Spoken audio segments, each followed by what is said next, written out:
Timeline Reality Split, Frequency Vibration, and the Hidden Forces of Life. By Bernhard Guenther. August 2, 2016.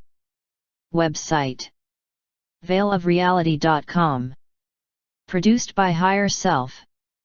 As many of us can see and feel in these times of increasing turbulence, the world we collectively inhabit is becoming a melting pot of craziness that has bubbled over the top. In July of this year alone, we have seen expressions of this boiling point manifest in various horrible ways: more police brutality, the specter of engineered race war and reactionary cop shootings, for example, Dallas, Baton Rouge, Black Lives Matter, and the terrorist attacks in Nice, France, and Munich, Germany. Then, of course, we have the ongoing pathological election parade in the US, based on the illusion of choice, and its attendant distractions, the Brexit fiasco and subsequent fallout, a staged military coup in Turkey, and last but not least, the unmitigated idiocy of the Pokemon Go hype and craze that has literally taken over the minds of millions of people worldwide, an augmented reality trend which not only ties into the obvious goal of data mining and increased surveillance opportunities, but also reflects another de-evolutionary stage in the AI and transhumanism agenda. The long-range goal of introducing fun apps like Pokemon Go into the mainstream is to get people even more disembodied, reactive, controlled, head-centric and hooked on external technology than they already are. It's efficient and concealed behavioral control programming, turning people into robot zombies out of their own, manipulated, free will, priming them to accept, and get addicted to, technological advances that will influence their emotions, behaviors, and actions as they become more and more machine-like, programmed and predictable. When people have access to a 24-hour spin cycle of fear-based propaganda, mainstream media, that is churning out story after story that presents a world in the grip of ever-worsening chaos, these escapist fantasies become even more appealing. The combination is a brilliant trap of agreement that serves the powers that be and their hyperdimensional overlords very well. A quote by G. I. Gurdjieff, In Search of the Miraculous, quote, "People are machines. Machines have to be blind and unconscious, they cannot be otherwise, and all their actions have to correspond to their nature. Everything happens. No one does anything. Progress and civilization, in the real meaning of these words, can appear only as the result of conscious efforts. They cannot appear as the result of unconscious mechanical actions. And what conscious effort can there be in machines? And if one machine is unconscious, then 100 machines are unconscious, and so are 1,000 machines, or 100,000, or 1,000,000. And the unconscious activity of 1,000,000 machines must necessarily result in destruction and extermination. It is precisely in unconscious involuntary manifestations that all evil lies. You do not yet understand and cannot imagine all the results of this evil. But the time will come when you will understand." End quote. The Negative Realm Agenda. It's astonishing to think that what has just been described above is merely the visible tip of a massive iceberg, in relation to agendas that are playing out, overtly and covertly, in our world right now.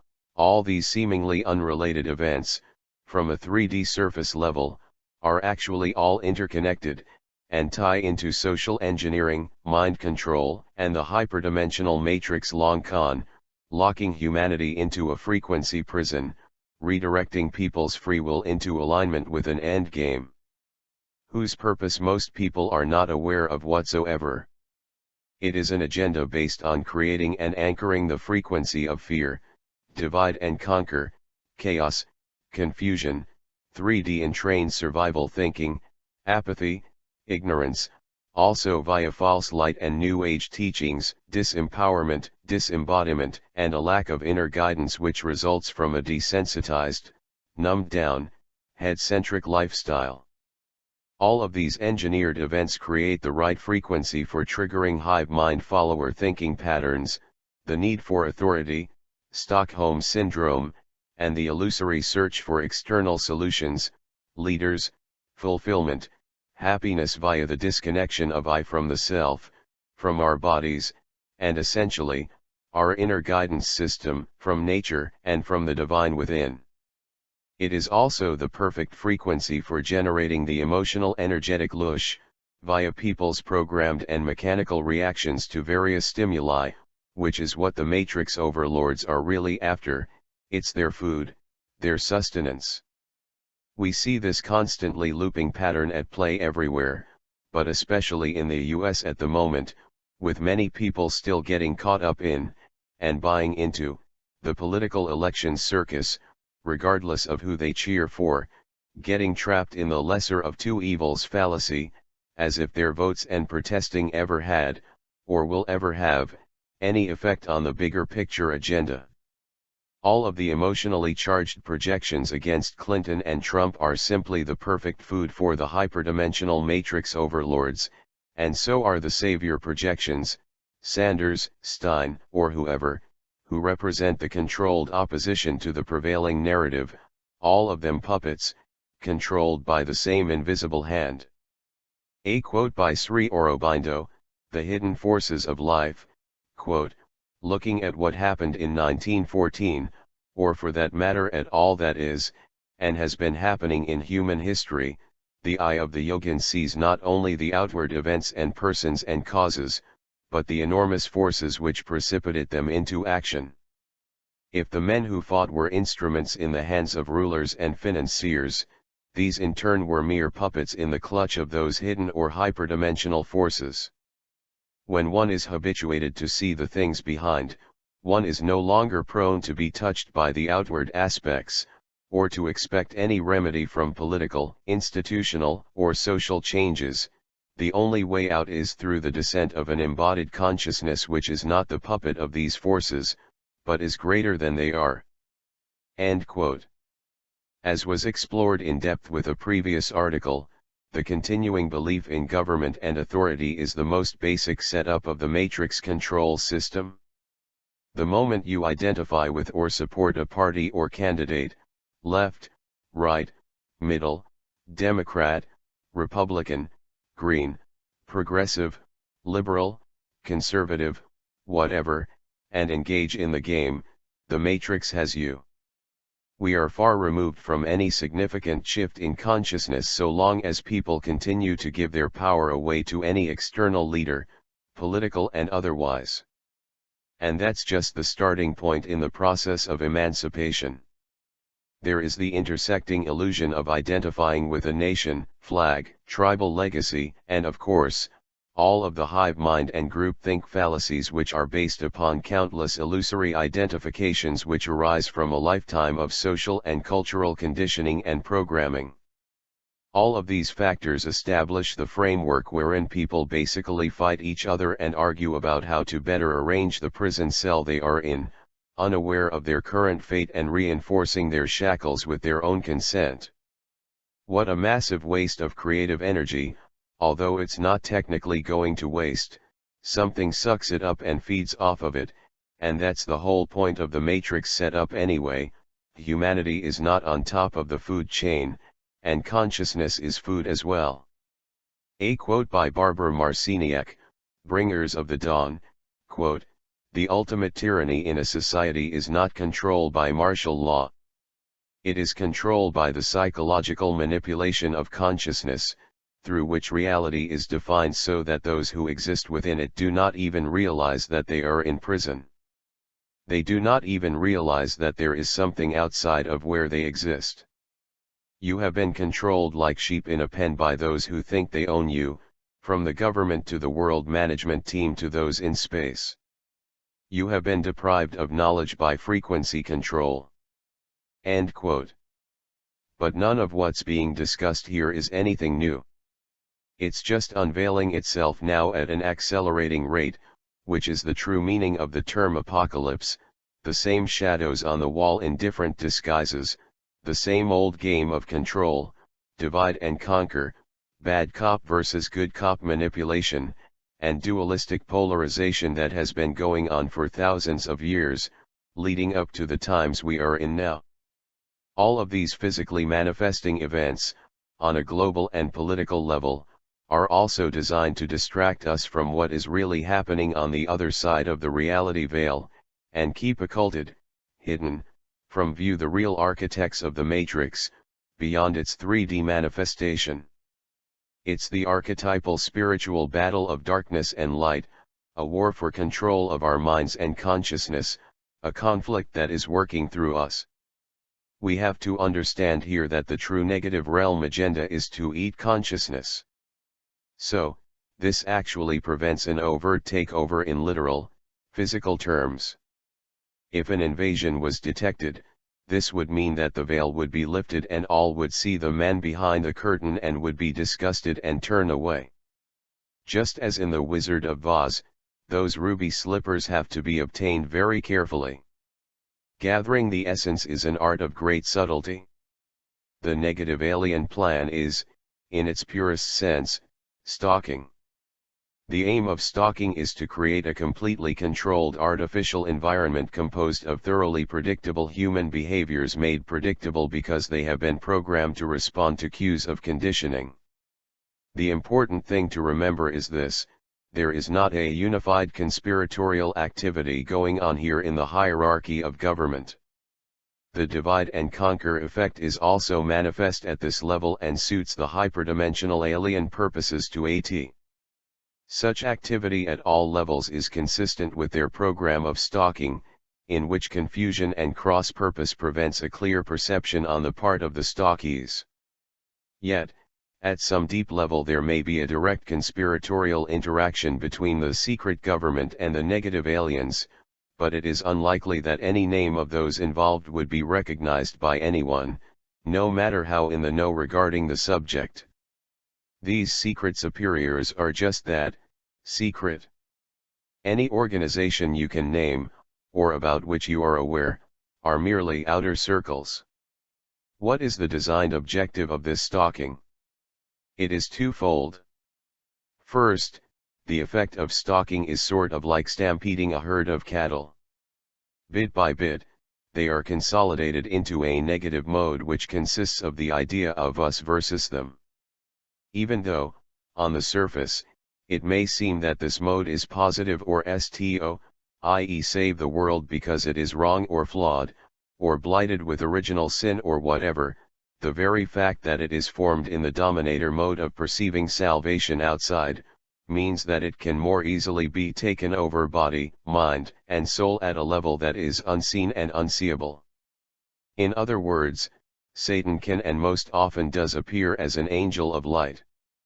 It is only at the lower levels of the power structure that many still believe they are playing out the basic antagonism and self-protection roles. They believe that sending love and light to those in need is appropriate, without realizing that this activity is predicated upon a deep belief that there is something wrong, in error, in rebellion, and thus becomes again, us versus them. There is evidence that extensive implant technology may be used to ensure influenced obedience, and now, with new overt technology and AI, which the masses gladly embrace and accept without questioning, yet, a degree of freedom must be conserved through the consciousness due to the essential fact that the valued commodity is consciousness. A totally drugged, surgically altered, and thoroughly programmed psyche is only good for robotic slave service, and this may also be going on also, by the way. It is in this understanding that we find our way out of the trap. It isn't easy, but it is a way. The primary object of negative stalking is to persuade through strongly influenced, but not robotic, behavior patterns, the free choice of the targeted consciousness to align with negative higher density existence. Because, in the long run, the object is the eating of functioning units of consciousness by the negative hierarchy, with free will intact. It is not good food otherwise. Michael Topper, The Positive and Negative Realms of Higher Densities. Gurdjieff's tale of the evil magician illustrates, through metaphor, What Topper talks about with regards to negative stalking and creating a completely controlled artificial environment, composed of thoroughly predictable human behaviors, in order to persuade through strongly influenced, but not robotic, behavior patterns, the free choice of the targeted consciousness to align with negative higher density existence. A quote by G. I. Gurdjieff, quote, "There was an evil magician. He lived deep in the mountains and the forests, and he had thousands of sheep. But the problem was that the sheep were afraid of the magician because every day the sheep were seeing that one of them was being killed for his breakfast, another was being killed for his lunch. So they ran away from the magician's ranch, and it was a difficult job to find them in the vast forest. Being a magician, he used magic. He hypnotized all the sheep and suggested to them first of all that they were immortal and that no harm was being done to them when they were skinned, that, on the contrary, it would be very good for them and even pleasant. Secondly, he suggested that the magician was a good master who loved his flock so much that he was ready to do anything in the world for them, and in the third place, he suggested to them that if anything at all were going to happen to them, it was not going to happen just then, at any rate not that day, and therefore they had no need to think about it. He then told different sheep, to some, you are a man, you need not be afraid. It is only the sheep who are going to be killed and eaten, not you. You are a man just like I am. Some other sheep were told, you are a lion, only sheep are afraid. They escape, they are cowards. You are a lion, you would prefer to die than to run away. You don't belong to these sheep. So when they are killed it is not your problem. They are meant to be killed, but you are the most loved of my friends in this forest." In this way, he told every sheep different stories, and from the second day, the sheep stopped running away from the house. They still saw other sheep being killed, butchered, but it was not their concern. Somebody was a lion, somebody was a tiger, somebody was a man, somebody was a magician, and so forth. Nobody was a sheep except the one who was being killed. This way, without keeping servants, he managed thousands of sheep. They would go into the forest for their food, for their water, and they would come back home, believing always one thing: it is some sheep who is going to be killed, not you. You don't belong to the sheep. You are a lion, respected, honored, a friend of the great magician. The magician's problems were solved and the sheep never ran away again. End quote. The Matrix is currently being put into overdrive mode, and the controllers, the evil magician, actions are intensifying, in order to try to counteract the awakening that more and more people are experiencing, to a degree. The machinations of these predators are designed to lock in as many humans as possible into a time loop and frequency prison, before the window of opportunity closes during this time of transition, for there is indeed a way up and a way down. This transitional phase we're in right now is not an overnight event. It spans a whole age, yet we will see tremendous changes, breakdowns, and transformations within our lifetime, as we are already experiencing, and it will increase even more in the coming years. It's like we're in the midst of birth pangs that are ushering us towards a new level of being, a process that depends on our own inner work, our soul potential, and what we align ourselves with. These are challenging times to be alive, but exciting as well, and many of us came here to be part of the re-evolution as we start to remember our true identity. Any rebirth is painful and beautiful at the same time. A quote by Juliet Carter, quote, "When you investigate the endless conspiracies now being revealed, the deeper you go the closer you come to the core betrayal of humanity, the modified matrix that is causing the systemic failure of Earth's biosystems and is generating this fear-based reality, establishing a slave race on a prison planet. In order to enslave a race you take away its past, its memories, its ancestry, its identity, you downgrade its genetic blueprint, you instigate a program of psychosocial, chemical, electromagnetic, political and religious manipulation of consciousness that renders that race pathologically obedient. We are trapped in a corrupt matrix, generated by our own mutant genetic programs and the frequency feedback of our chemically altered brainwaves. Humanity's release from slavery will not only require that we retrieve the truth of our origins and uncover the identity of those who are manipulating our reality, but must also include the resurrection of the original human blueprint prior to our genetic modification. Encoded into that blueprint is the resonant template that will initiate our electromagnetic disassociation from the synthetic matrix. Resurrect the full divine immortal human blueprint, and you will realize the visual audible feedback of the true space-time continuum, a transcendent paradigm. End quote. It is important to point out that wishful thinking and a lack of creativity are the Achilles heel of the negative realm service to self-matrix consciousness. These flaws in their approach to manipulating humanity are reflected in the desperate acts being seen now across the world, which are becoming more and more apparent and predictable, the same patterns under different guises. Many of us who have done our research over the years, and worked through the conditioning and programming in our own awakening process, can connect the dots and see the unseen, identifying the invisible thread that weaves through all of these events, which seem to be unrelated on a surface level, but all point towards the same goal: global enslavement under the disguise of freedom, unity, and protection.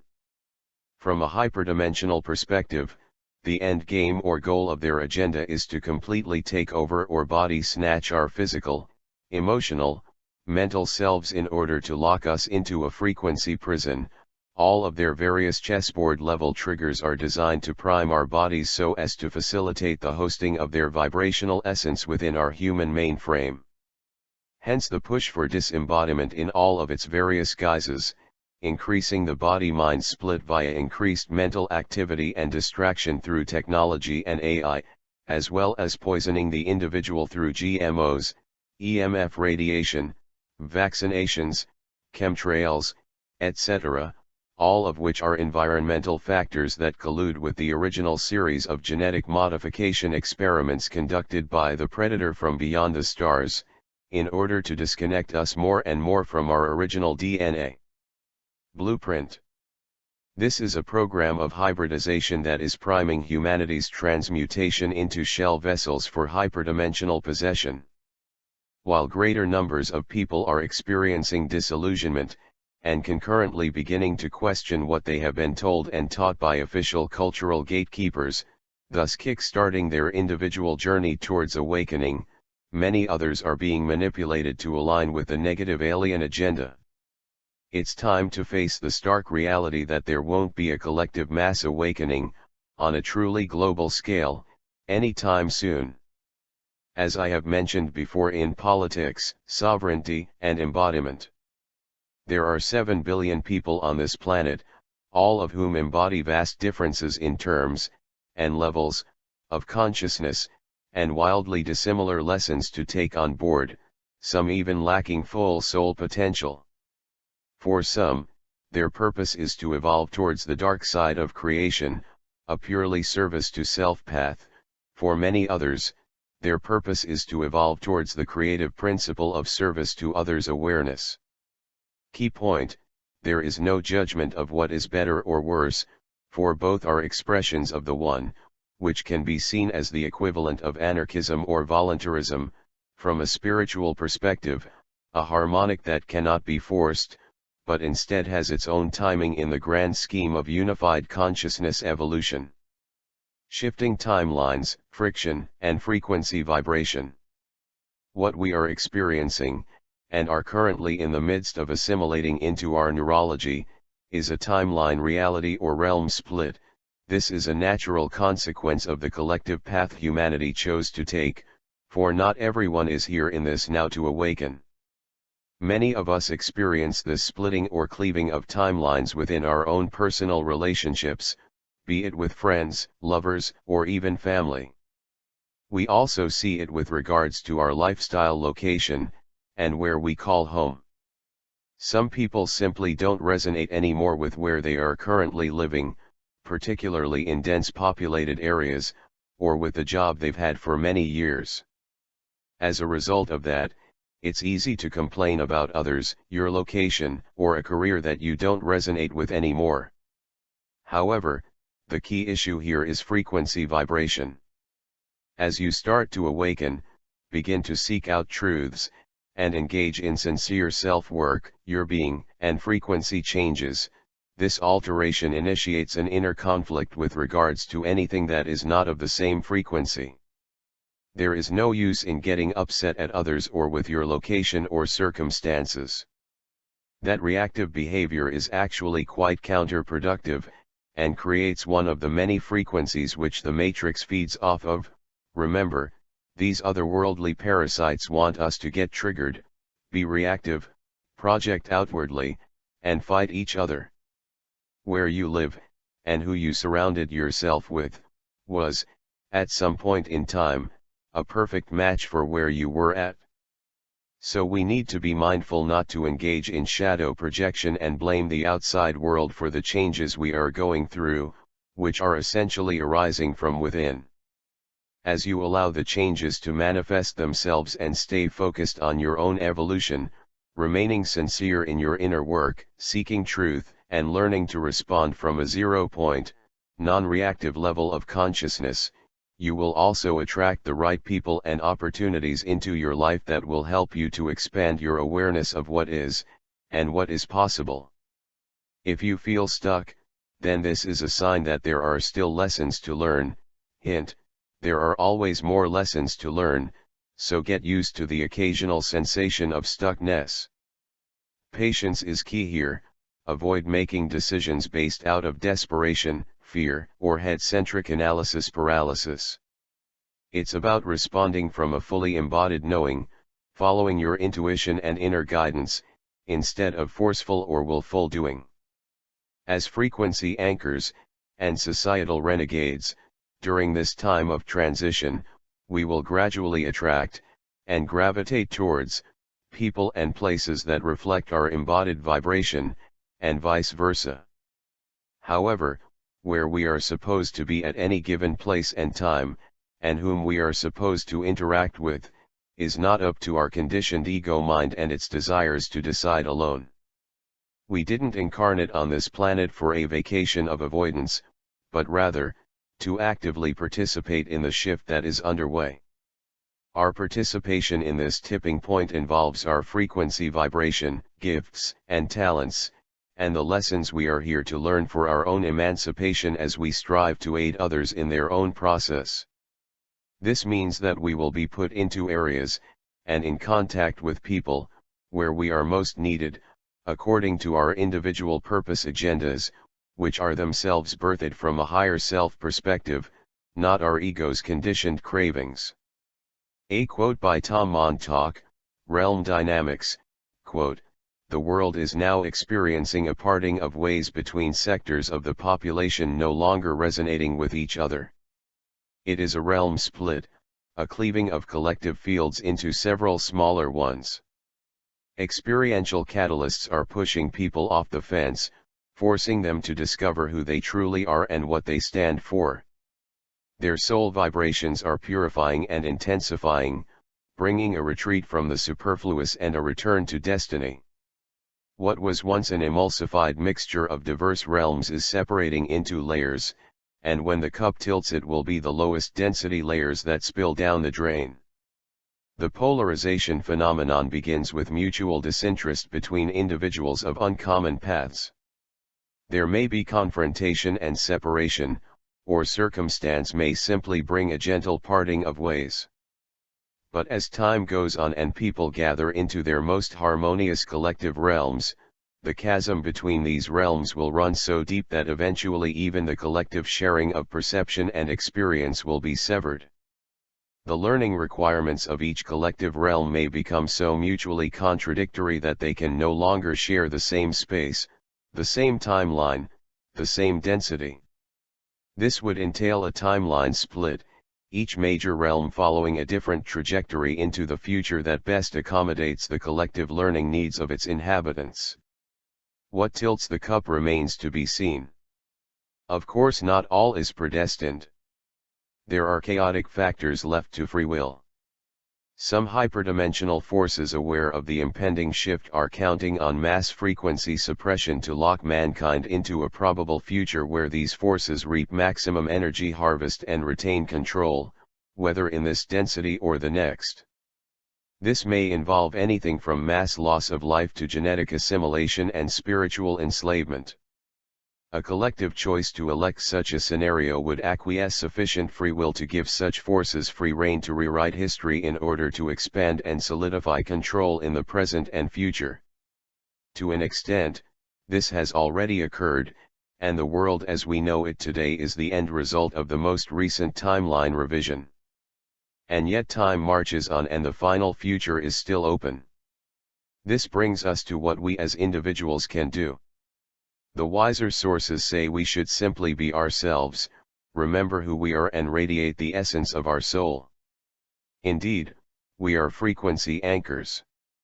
The vibration we hold determines the realm we establish, and our realm contributes to the collective realm. There are frequencies of suppression and frequencies of liberation. By exultantly living from your heart, you not only set an example for others, you also help lift the heaviness of the local and global collective realm. Nothing lifts gravity like levity and love. This assists those who would otherwise be subconsciously crushed by the prevailing low-frequency fields. It is commendable to take action and do something when called, but in the meantime simply hanging onto your center is enough.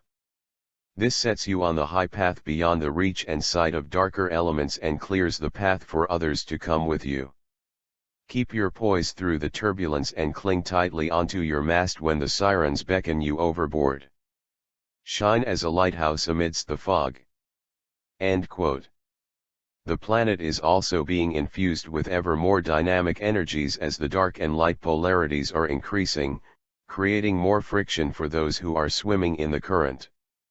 The light brings up everything that is not in alignment with who you truly are. It burns away everything that is false, bringing the darkness into contact with conscious awareness, both within and without, in order to be transcended through the alchemical fire of transmutation. It's not a comfortable process at times, to say the least, but the only way out is through. A quote by Lisa Renee, Bifurcation of Time, quote, bifurcation means the splitting of a main body into two parts. In the mathematical study of change that occurs within a structure or space, bifurcation occurs when a parameter change causes the stability of an equilibrium, or fixed point in a field, to change. The comprehension of the mathematical change that is currently shifting the geometric value of frequency, which further generates a bifurcation in the structure of time and space, is very relevant to us now.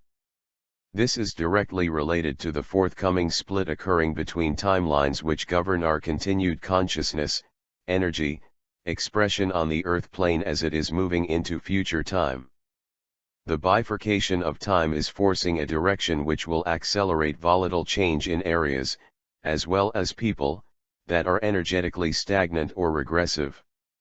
This change in the nature of timelines pushes humanity to make choices from the mental attitudes that have been formed from the worldview, perception and level of consciousness. Thus, the choice is made between the negative ego layers or the spiritualized higher self, based on which alternate is in control of the overall energetic body. The lower the quality of overall energy, the more unstable and disconnected the personal and environmental experience on Earth will become. The higher the quality of overall energy, the more stable and connected the personal and environmental experience on Earth will become. The planetary collective energy field has many layers of intersection links which are building more access points into diagonal lines moving throughout interdimensional fields. The accumulative effect of gradually increasing frequency and changing instruction sets in many of the transdimensional time and space fields has reached a point of divergence. The culmination of reaching this point of divergence within trans-time and space is forcing the shift of the overall planetary energy field parameters. That pressure of force being applied in the planetary energy field is resulting in accumulative intensity and extreme polarity amplification. When the extreme polarity of combined forces that exist together within a collective energy field reaches its apex, a split occurs. This is called the point of divergence within the fixed point in the field, in the range of possibilities, of which a bifurcation of time transpires. Time bifurcation. Conversely, those who are left unaware or refuse to take responsibility for negative ego behaviors and perpetuating the lower fundamental frequency will undergo extreme pressure to change. That pressure will amplify in all directions, 360 degrees, and feel volatile. So it is very important to pay attention, choose wisely and not allow oneself to be carried off aimlessly by the powerful world of forces into a destructive direction. The choice is with each individual. As more people undergo the bifurcation of time, this will start to gather and attract similar people with similar resonating frequencies to form into group consciousness or consensus realities. This attraction of gathering people will begin to form reality bubbles of shared belief systems that will be contained throughout the land mass and spread to different locations across the globe. As similar resonance attracts groups to form community and collaboration, these areas on the Earth of matched frequency will be increasingly synchronized. This phase begins a synchronization of frequency hubs across the globe, either of descending or ascending vibrational quality. This will continue to present some surreal challenges in the external world as so many people are not aware of these shifting cosmic forces, and do not have ascension tools, clear mental or emotional state, or active higher sensory awareness. There is a great schism that is becoming visible in the representation of the external physical structure versus the internal energetic structure. More of us can clearly see, sense or feel the disconnection between the internal and external energies as chaos, or decay present in a person, place, or thing, that is radiating that lower frequency quality of energy. This time represents the true energetic reality behind the surface facade, making its contents known to us, simultaneously, as there is a stripping of the wheat from the chaff. End quote. With regards to this time of transition or bifurcation and its effect on the sovereign individual, there are various choices most people make, consciously or unconsciously, and to varying degrees. These choices can also overlap. You resist the planetary changes underway, and outwardly project your own internal discomfort onto others and your situations, shadow projection, getting caught up in the trap of blaming, complaining, reactive or mechanical behavior, and victim consciousness, all of which are responses that the matrix wants, and feeds off, while it drains your own life force and inner power. In order to resist the discomfort, you numb yourself with distractions and addictions, anything from drugs, sex, internet, games, and TV, to codependent relationships, shopping, work, food, parties, sports, gossip, etc., creating an artificial happiness and more masks so as to avoid feeling the internal friction and unpleasant emotions. This distraction program can also include a spiritual opiate, getting hooked on false light or New Age teachings which result in spiritual bypassing and overestimating your level of embodiment and awareness, or you look for a quick fix, a shortcut and/or magic pill, including psychedelics and medicine plants, which are all very common in today's fast food spirituality industry, and that can have detrimental effects on your inner development, making you dream that you are awake, but you, in fact, are still asleep.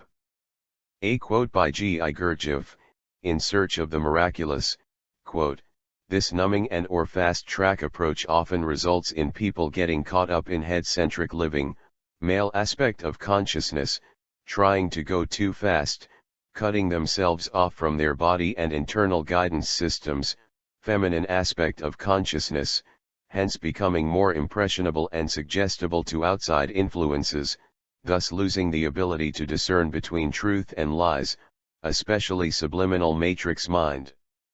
Control programming, as well as hyperdimensional interference. If being, level of embodiment, is not aligned with the pursuit of knowledge, there is no understanding, applied or embodied knowledge, not just intellectual information. The process of awakening cannot be rushed, and you don't get to move on until you learn your particular lessons, which are different for each of us. All of this is occurring from a soul perspective, which your mind or ego cannot perceive or understand, and, in fact, is afraid of, and actively resists. Knowledge is one thing, understanding is another thing. People often confuse these concepts and do not clearly grasp what is the difference between them. Knowledge by itself does not give understanding. Nor is understanding increased by an increase of knowledge alone. Understanding depends upon the relation of knowledge to being. Understanding is the resultant of knowledge and being. And knowledge and being must not diverge too far, otherwise understanding will prove to be far removed from either. At the same time, the relation of knowledge to being does not change with a mere growth of knowledge. It changes only when being grows simultaneously with knowledge. In other words, understanding grows only with the growth of being. In ordinary thinking, people do not distinguish understanding from knowledge. They think that greater understanding depends on greater knowledge. Therefore they accumulate knowledge, or that which they call knowledge, but they do not know how to accumulate understanding and do not bother about it. End quote. The other choice to make in light of conscious soul evolution and alignment with your higher self's purpose or divine will is as follows. A quote by Adyashanti, quote, "You enter the fire of transmutation consciously, without resisting the resulting discomfort, via a sincere engagement with self-work and embodiment practices, seeking truth while letting everything that is in the way of reconnecting you to who you truly are, under the many masks of social and cultural programming and personality or ego identification, burn away, so as to open your heart to its connection with the divine, i.e., your unique purpose that's found on an embodied soul level. This work is about transforming your ego into a healthy vessel, not destroying it, as some distorted religions teach, for spirit to work through you, so that you are not influenced by external suggestions or internal conditioning which may result in you exhibiting mechanical or reactive behaviors. Non-resistance doesn't imply that you avoid standing up for yourself, or that you remove healthy boundaries and put up with abuse. It's about letting go of any resistance to the internal friction of evolution while still resisting the thought injections of the predator mind, those mechanical or reactive behaviors and concurrent influences, temptations, and programming or mind control implants, which represent attempts by the matrix to lock your thought waves into its frequency. Being able to establish healthy boundaries, and cultivating discernment with regards to who we surround ourselves with, is a key element of emancipation, alongside the ability to avoid falling into the trap of blind compassion. In my experience, everyone will say they want to discover the truth, right up until they realize that the truth will rob them of their deepest held ideas, beliefs, hopes, and dreams. The freedom of enlightenment means much more than the experience of love and peace. It means discovering a truth that will turn your view of self and life upside down. For one who is truly ready, this will be unimaginably liberating. But for one who is still clinging in any way, this will be extremely challenging indeed. How does one know if they are ready? One is ready when they are willing to be absolutely consumed, when they are willing to be fuel for a fire without end. End quote. Reality creation and divine will. The path towards awakening is about aligning your will with divine will, your connection to universal spirit with the I Am presence within. In doing so, you will receive what you truly want and need, from a soul-based level, which are delivered via the lessons you need to learn as you diligently develop the gifts or talents you have that are unique to you. Most of these abilities you may not be fully aware of, yet. This is also how true reality creation works, in alignment with your soul's purpose.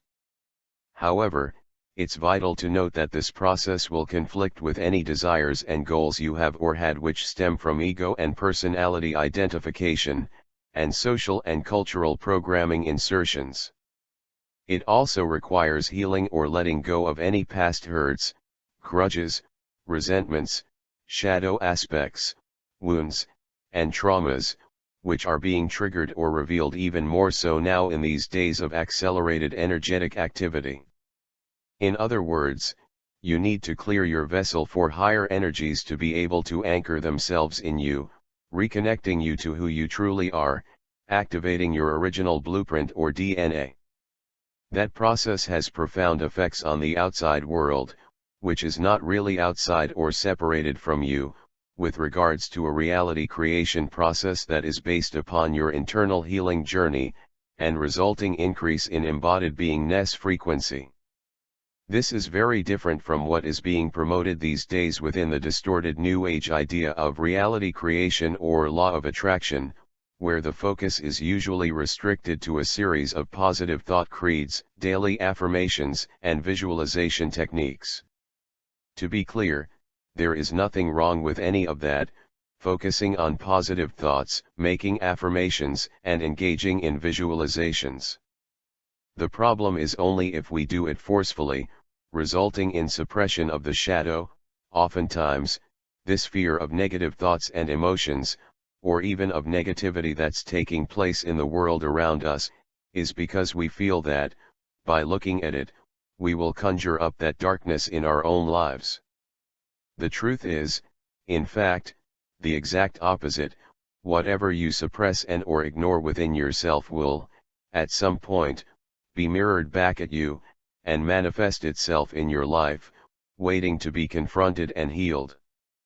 This New Age approach regarding reality creation can also result in black magic, especially when people call in beings to help them, spirit guides, ascended masters, aliens, etc., thus creating a pact with the devil, so to speak, and involuntarily making contracts or traps of agreement with negative entities, posing as positive ones, who are more than happy to help you with your manifestation goals, only for you to realize later, or not, that you are being hijacked into a service to self path. This situation arises even more frequently if you are trying to manifest desires which arise from the conditioned ego personality. A quote by Anis Springate, quote, "The ability to hold light is directly proportional to the courage to see darkness. Choosing to see just one creates distortions and illusions.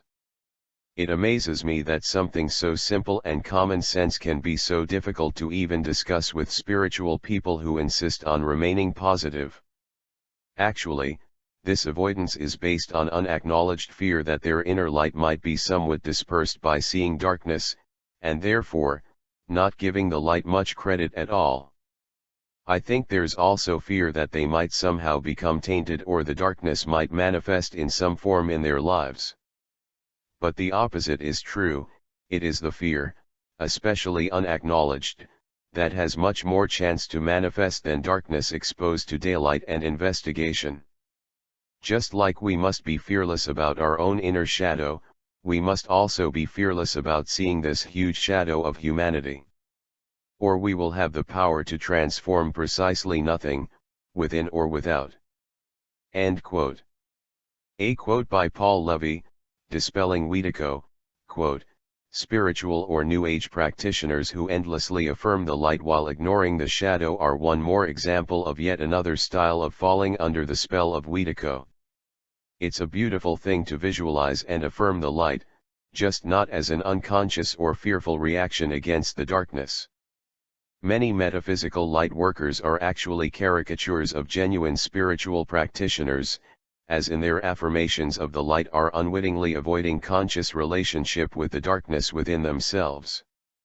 thinking that they don't want to feed the darkness by putting their attention on it. In their turning away from and avoiding their own darkness, they are unwittingly reinforcing the very evil from which they are fleeing.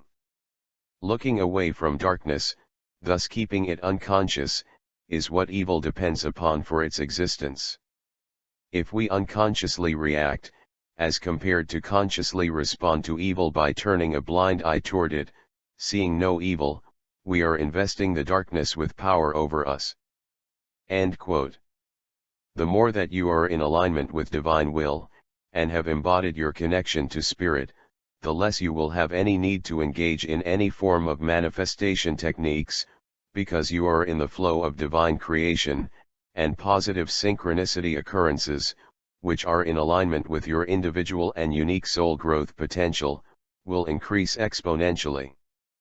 This is a state of being where you don't fight the world, or find yourself at odds with it, because you realize, on an embodied level, that the inner and outer are not separate, and all there is in this life are lessons for your personal soul evolution. You disconnect from any forced, willful doing, and instead act from a grounded place of being, fully tuned into the present moment as you respond consciously to what life brings into your sphere of influence. Instead of making decisions from head-centric analysis, you become a conscious instrument, vessel for spirit, the divine to work through you. This is also based on a deep knowing and trust in both life and yourself, connected to your inner guidance which is grounded in your belly or pelvic floor. However, it's a long road to reach that level of fully awakened beingness, and the path itself is different for each of us, regardless of individual circumstances. This journey is not without obstacles and opposition as we continuously learn, and relearn, our lessons. A quote by Michael Topper, "Why you don't create your own reality," quote, "only in alignment and integral consonance with the whole value of being, may reality be accurately manifested through the medium of personal expression, for then there is no discrepancy between personal and universal, the perspectival part and the indeterminate whole." For understood in this way, it may be seen that unimaginable effectiveness results when the expression of one's personal will is not different than or removed from the spirit of divine will, i.e. the will to reveal spirit as the truth and authentic character of everyone's illimitable being. This means that, in terms of personal will, only the spirit of the teaching function remains. There is no will remaining in the repertoire of personal will except that which expresses perfect alignment, integration, and identity with divine will. This is the destiny of everyone. Contrary to unwarranted popular opinion, such initiated alignment with the will of absolute spirit being does not result in working one's will unopposed. On the contrary, the very presence of the awakened truth in the form of the spiritual adept has always generated immediate opposition. It has always awakened a corresponding reaction from the collective ego's self-protective slumber. This fact does not belie the whole being efficacy of that will which is so aligned with the totality. It simply means that such opposition itself, having become part of the manifesting pattern, incorporates as occasion of the teaching demonstration as well in whatever form expresses through the confrontation. Initiated alignment of will with the creative whole doesn't guarantee smooth personal circumstances. On the contrary, look at the story of every adept, examine the events surrounding the masters known to history. Rather, it ensures that such events will possess the character of an authentic teaching demonstration, to all who have the soul to see. It ensures the will of the whole is always done, regardless the partiality and prejudice by which that whole may be perceived in any given case. End quote. Everyone who starts on this path towards embodied awakening will be confronted with opposing, hidden, forces which are trying to keep him or her from staying on course.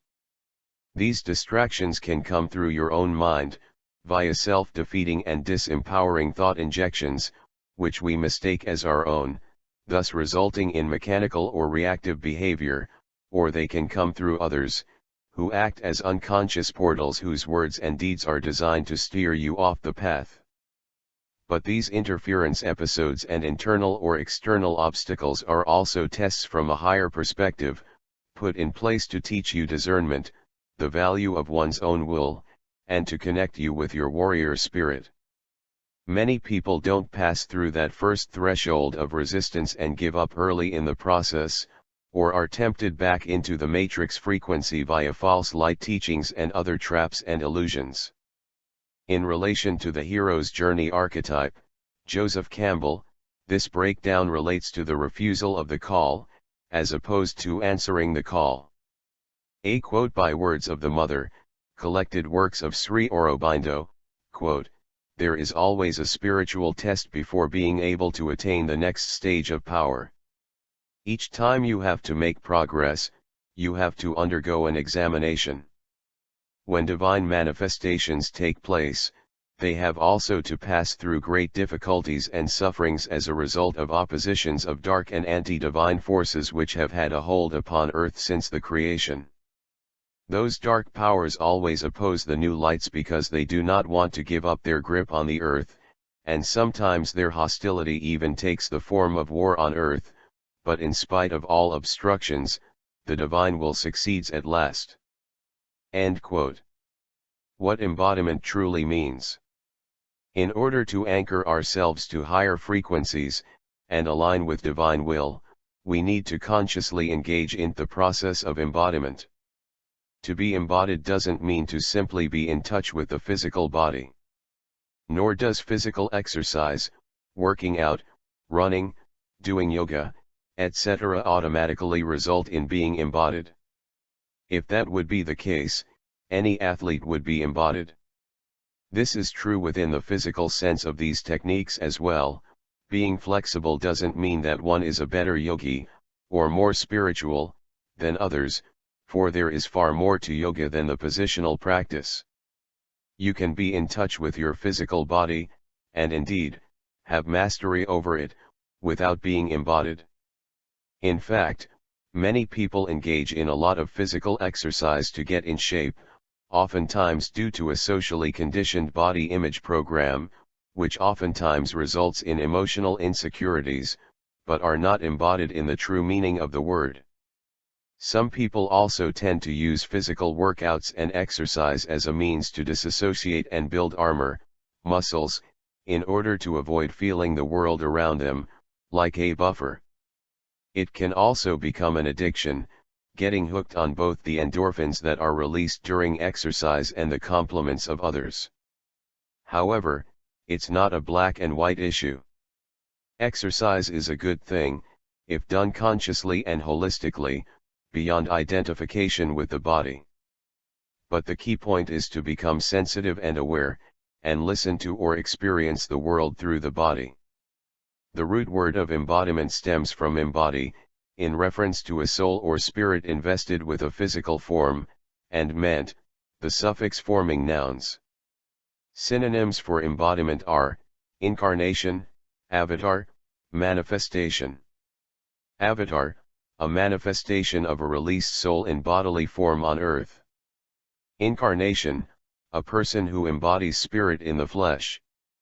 Embodiment, from a spiritual or esoteric perspective, is the process of soul integration, connecting to one's higher self and becoming a conscious vessel for spirit to work through. It relates to the alchemical marriage of the inner male and female. Based on various esoteric teachings, the soul is something human beings need to develop or grow from a consciousness seed, see Gurdjieff, Castaneda, and to embody it via spiritual or esoteric work. In the average person in today's postmodern maze, the soul remains in an embryonic state and is thus not fully individualized. Until the soul has matured, one's identity lies in the mechanical false personality and is open to manipulation on all levels.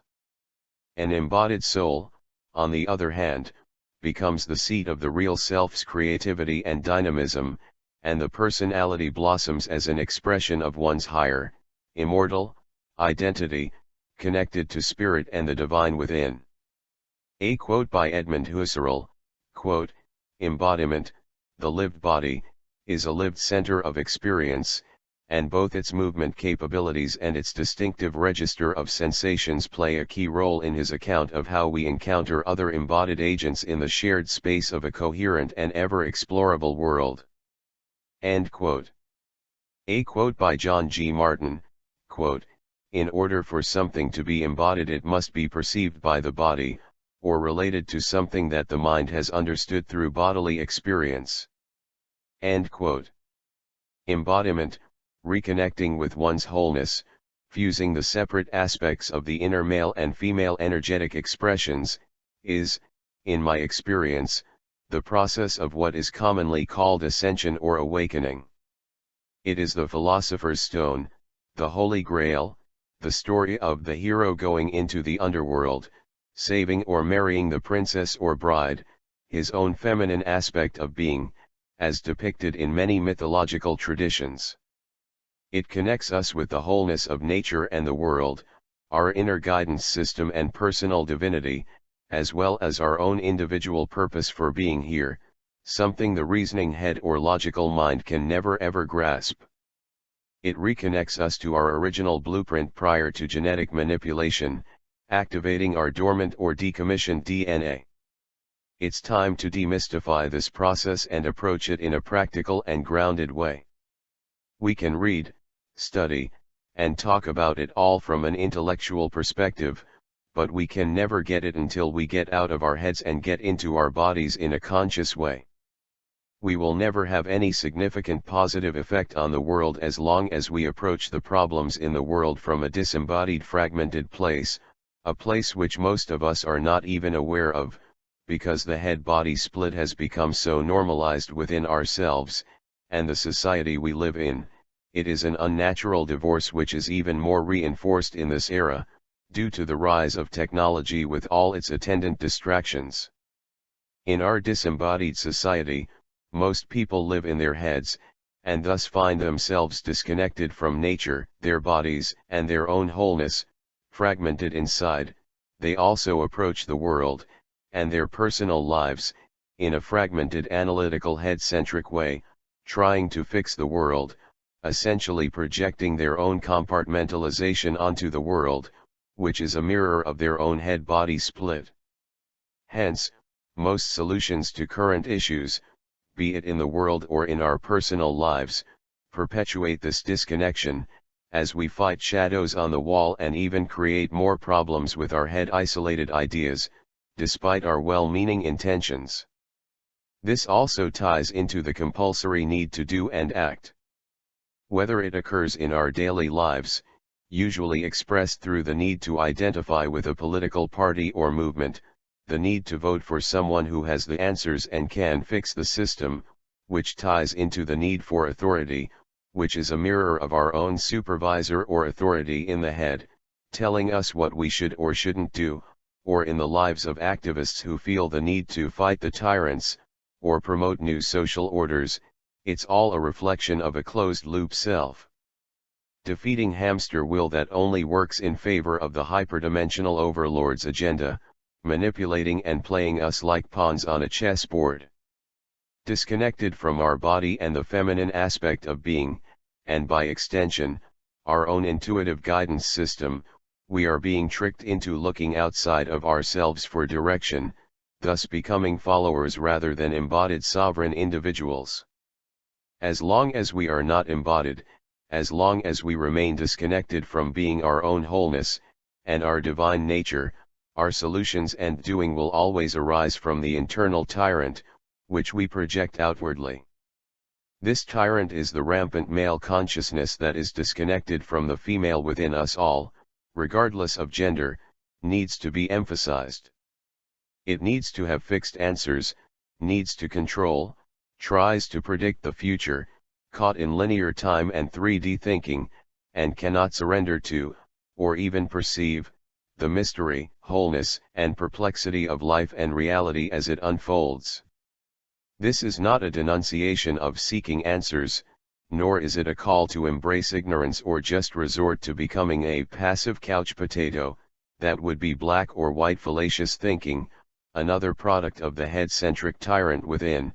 Nor is it about denouncing the intellect, but rather it's about understanding its limitations, using it as a tool but not making it the master. This is about the sacred alchemical marriage of the male and female within, grounded in being, a place from which both answers and actions arise that are not a product of pure analytical thought, but are in fact aligned with divine will and our individual role and purpose. In this sacred marriage, doing and being become one, as there is no separation. Individuality, sovereignty, and being. Individuality in this context is the embodied individualized soul as a conscious transducer for higher energies, being the instrument for divine will. Individuality does not mean ego or personality identification, the false I, or what the matrix or official culture promotes as individuality, which is most often a cult of personality.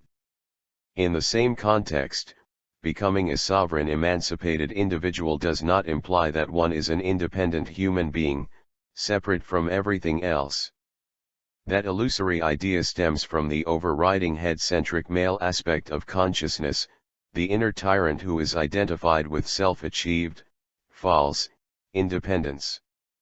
From a spiritual and holistic perspective, being a sovereign embodied individual is based upon a deep recognition, on an embodied level, of the interrelationship of life, fully tuned into nature and the divine spirit as an individualized, but not separate, expression of it, a fractal aspect of the universal hologram. It stems from the feminine aspect of consciousness, which is grounded in being. A sovereign emancipated individual is not influenced by external influences and intrusions which the matrix attempts to inset into their consciousness, any form of rulers or authority, including hyperdimensional interference, or social and cultural programming and spiritual conditioning. But he or she is also not an isolated, independent and separate being, but deeply connected to, and in alignment with, nature, spirit, and the divine, as a conscious vessel and transducer for divine will. Being, in the true meaning of the word, does not mean that one is just passive, another common misconception. It is the still point, 0-point consciousness, from which our wholeness can be informed by the world's wholeness, listening to the world through the body, anchored in the pelvic floor or gut, the seat of the feminine aspect of consciousness, and then respond to it from this grounded space. It is from this state of being wherein spontaneous, perfect action arises, action that is in alignment with nature and divine will. It is receptive to what is, contrary to the reactionary tyrant of the male aspect of consciousness, who is threatened by the present moment, and, essentially, afraid of the feminine, addicted to willful doing and head-centric analysis, with a desperate need to control the outside world, which only results in more and more fragmentation, for the intellect/mind can never ever perceive wholeness.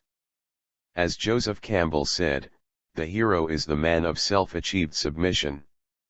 In his book New Self New World, Philip Shepard clarifies what Campbell meant by that observation. A quote by Philip Shepard, New Self New World, quote, Campbell is not talking about submission to a tyrant, or to injustice, or to rule, or to authority or any external idea. The hero's submission is self-achieved and transformative and offered with a complete peace of mind. He chooses to die to what has been, and he finds himself reborn into the newness of the living world around it.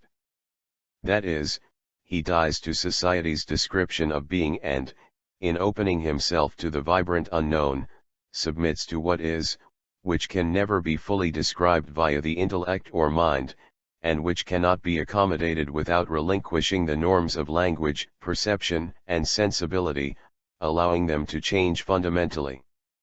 The ground of being within us is associated with the pelvic floor, the place where the brain in our gut rests.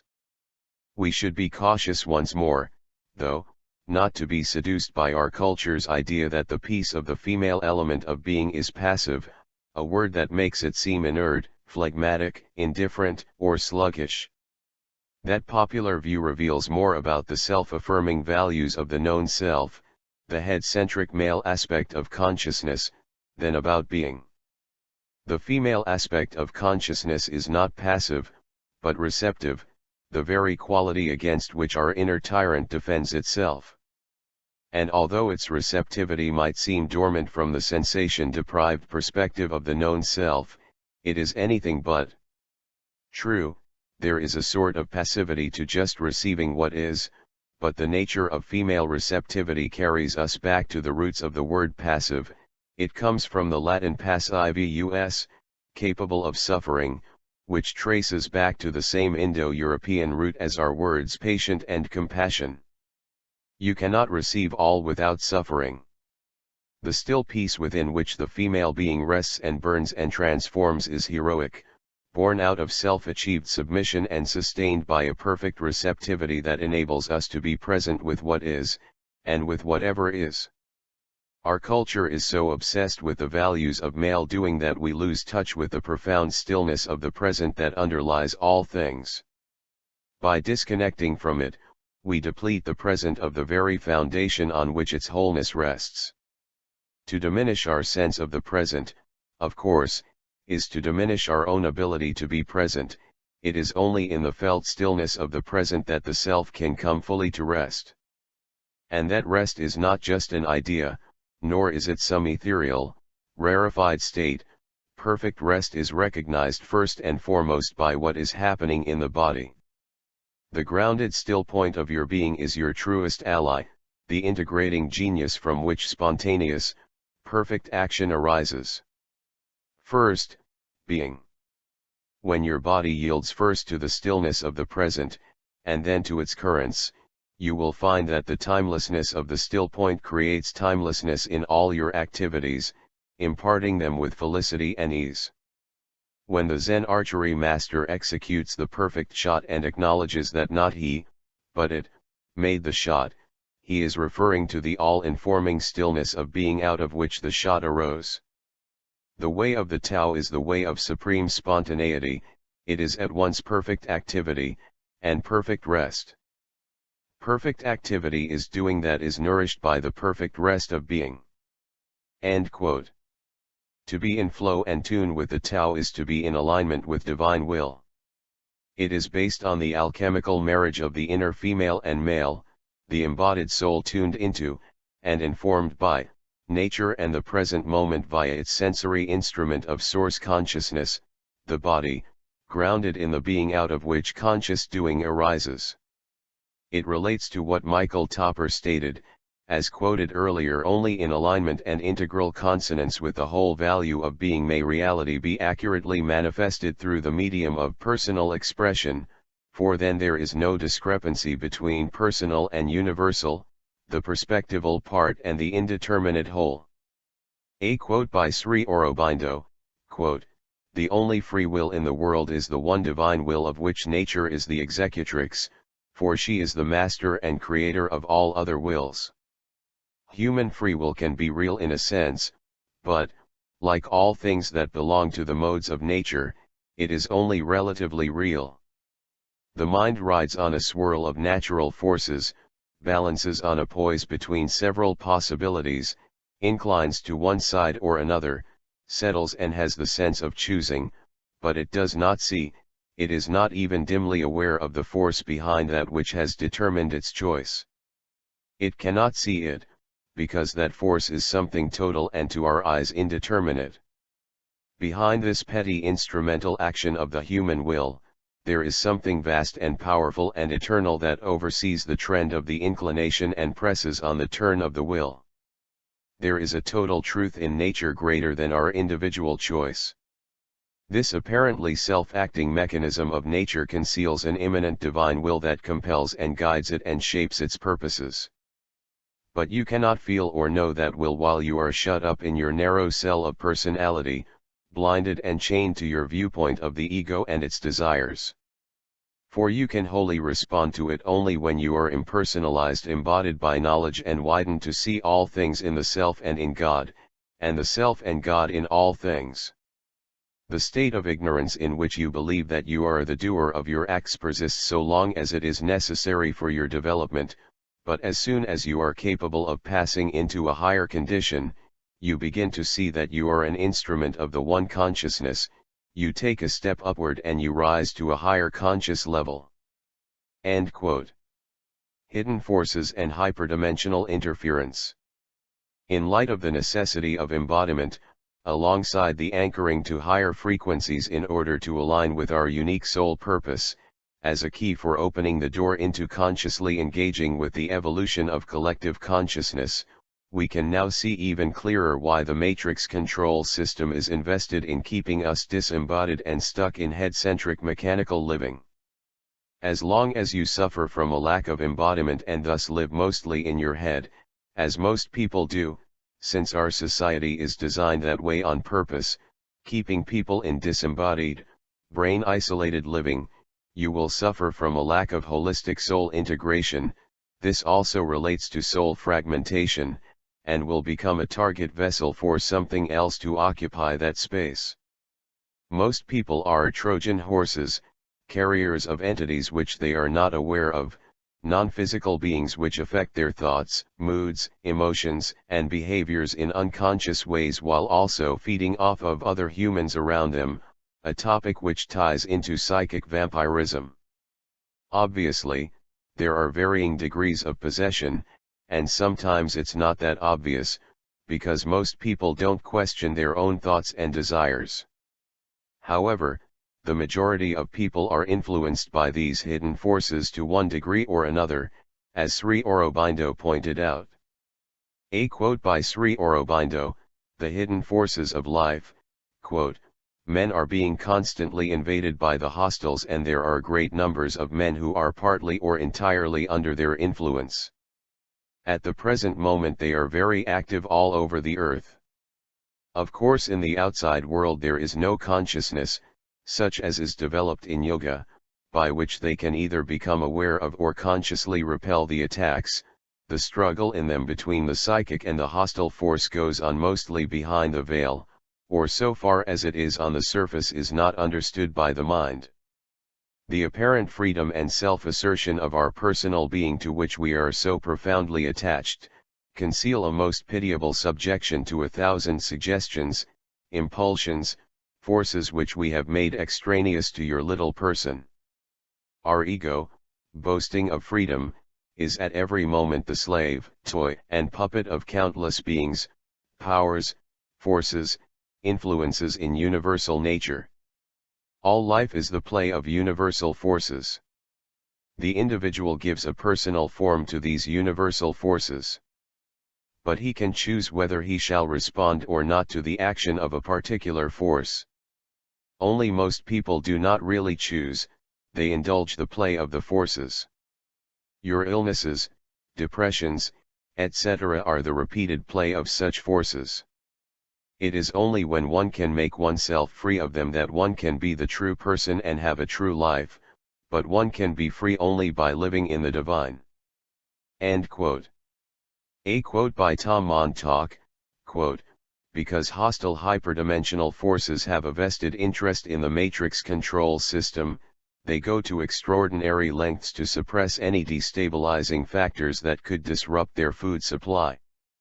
Anyone who starts the process of waking up and regaining personal power and freedom is immediately targeted. The targeting aims to put him or her back to sleep, render him powerless, or make him lose faith in continuing his path.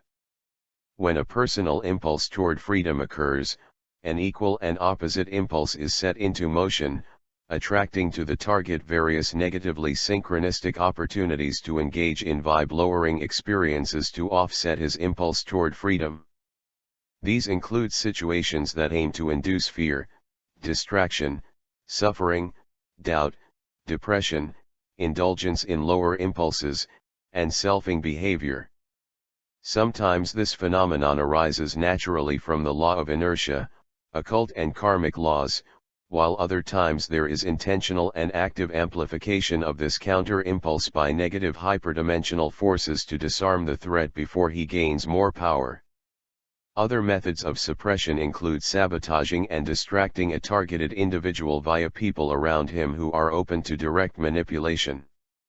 Anyone who fails to be fully conscious in the present moment can be a puppet for as long as his or her attention is elsewhere.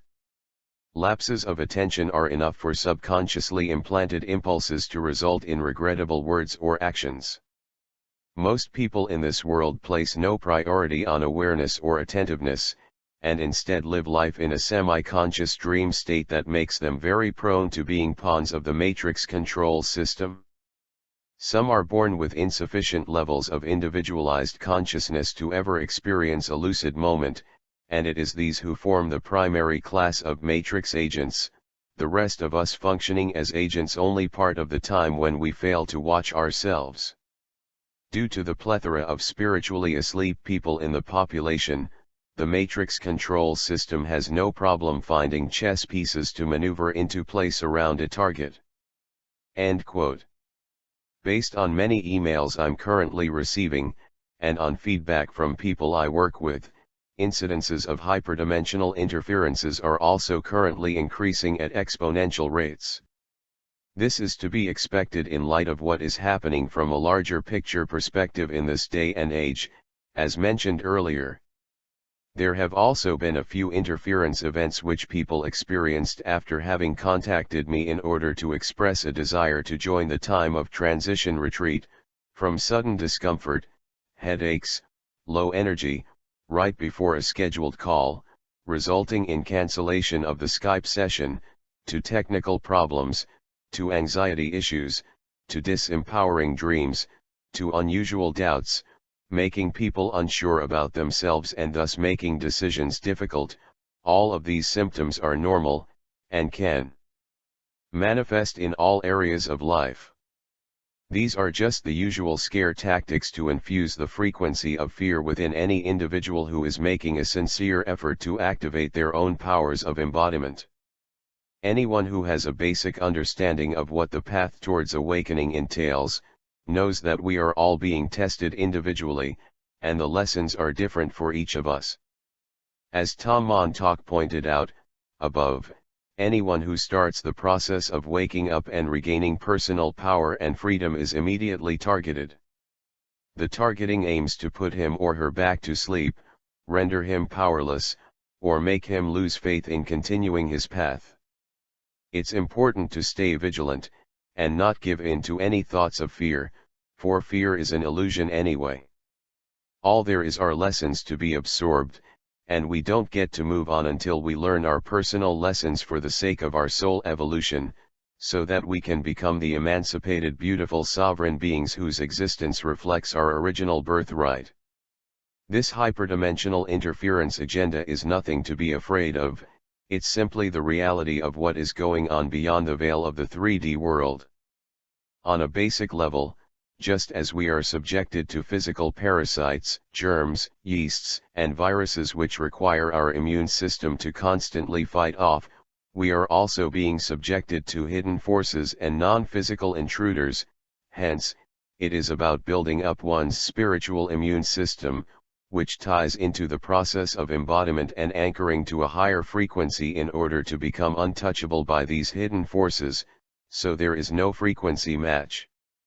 It's all about frequency and vibration with regard to the cause and the cure.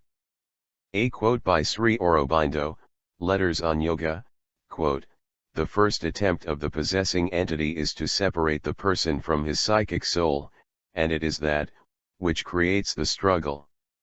All depends on the extent and persistence of the possession, how much of the being it occupies and whether it is constant or not. Hostile forces attack every sadhuk, some are conscious of it, others are not. Their object is either to influence the person or to use him or to spoil his sadhana or the work or any other motive of the kind. Their object is not to test, but their attack may be used by the guiding power as a test. It is one thing to see things and quite another to let them enter into you. One has to experience many things, to see and observe, to bring them into the field of the consciousness and know what they are. But there is no reason why you should allow them to enter into you and possess you. It is only the divine or what comes from the divine that can be admitted to enter you. To say that all light is good is as if you said that all water is good, or even that all clear or transparent water is good. It would not be true. One must see what is the nature of the light or where it comes from or what is in it, before one can say that it is the true light. False lights exist and misleading lustres, lower lights too that belong to the being's inferior reaches. One must therefore be on one's guard and distinguish. The true discrimination has to come by growth of the psychic feeling and a purified mind and experience. Evil forces can always attack in moments of unconsciousness or half-consciousness or through the subconsciousness or external physical, so long as all is not supramentally transformed. The hostile forces do not need a cause for attacking, they attack whenever and whoever they can. What one has to see is that nothing responds or admits them. The hostile forces have a certain self-chosen function, it is to test the condition of the individual, of the work, of the earth itself and their readiness for the spiritual descent and fulfillment. At every step of the journey, they are there attacking furiously, criticizing, suggesting, imposing despondency or inciting to revolt, raising unbelief, amassing difficulties. No doubt, they put a very exaggerated interpretation on the rights given them by their function, making mountains even out of what seems to us a molehill.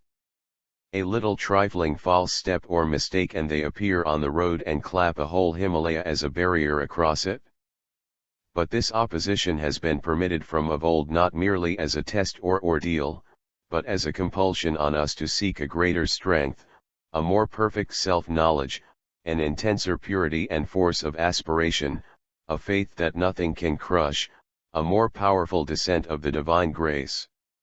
Whatever point the adverse forces choose for attack, however small it may seem to the external human mind, becomes a crucial point, and to yield it up may be to yield to them one of the keys of the fortress.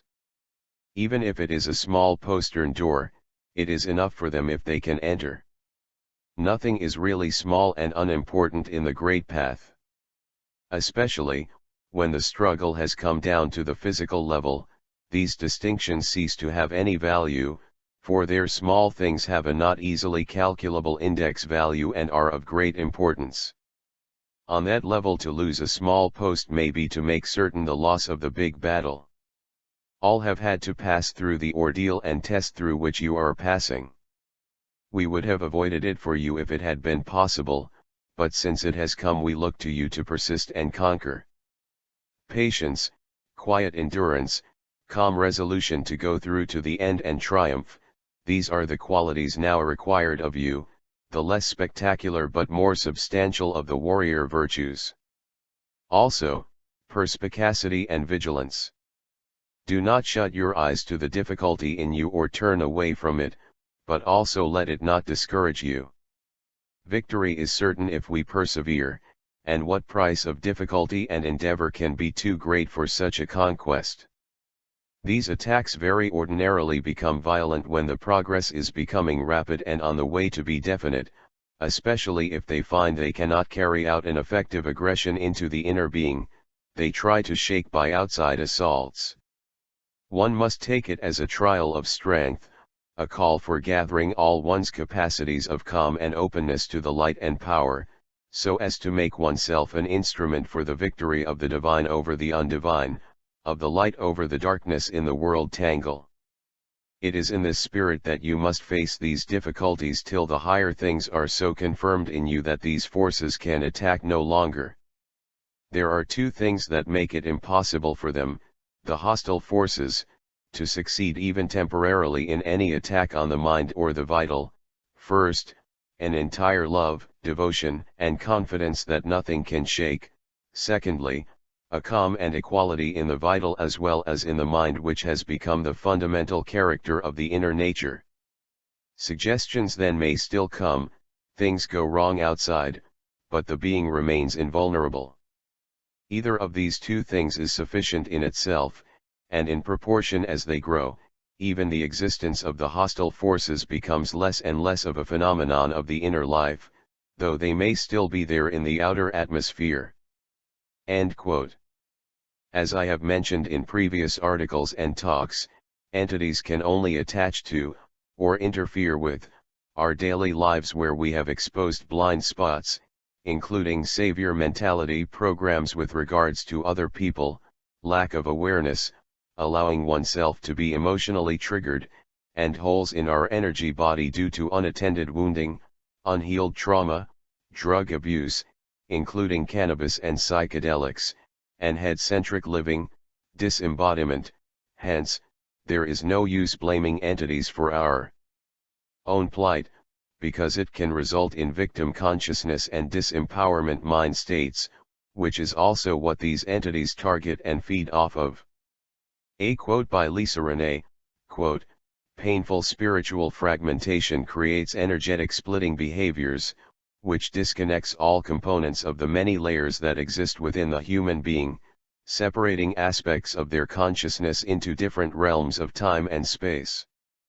An example is the agenda to split apart the inner female from the inner masculine consciousness to produce external sexual misery and misogyny.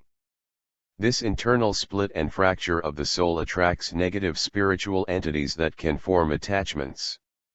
They take advantage of energetic weakness by manipulating that person's pain, in order to gain further access, to control some layer of their mind, body, or spirit. The negative entity feeds on the energy yielded from the source of pain that human being creates. This cycle of parasitism increases the spiritual wounding, which will produce subpersonalities.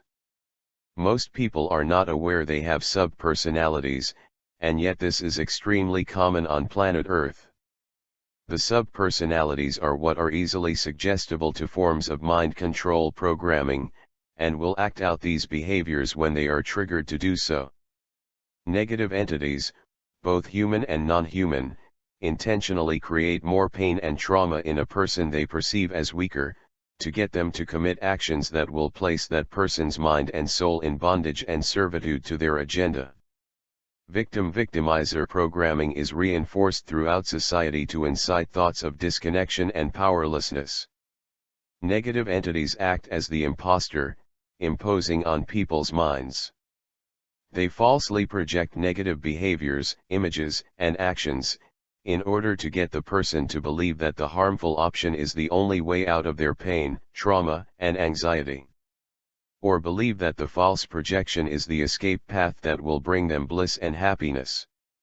The reality is that when the person commits the self-destructive action, it amplifies and accumulates painful energies, which makes the sensation of inner pain or addiction much worse. In cases of astral bliss, the person lives in a delusional state in order to avoid any discomfort or pain that would be caused, if they were to really see the truth of what happened. Anytime we reject the truth to remain comfortable within our beliefs, or from our fears of self-annihilation, we easily accept lies.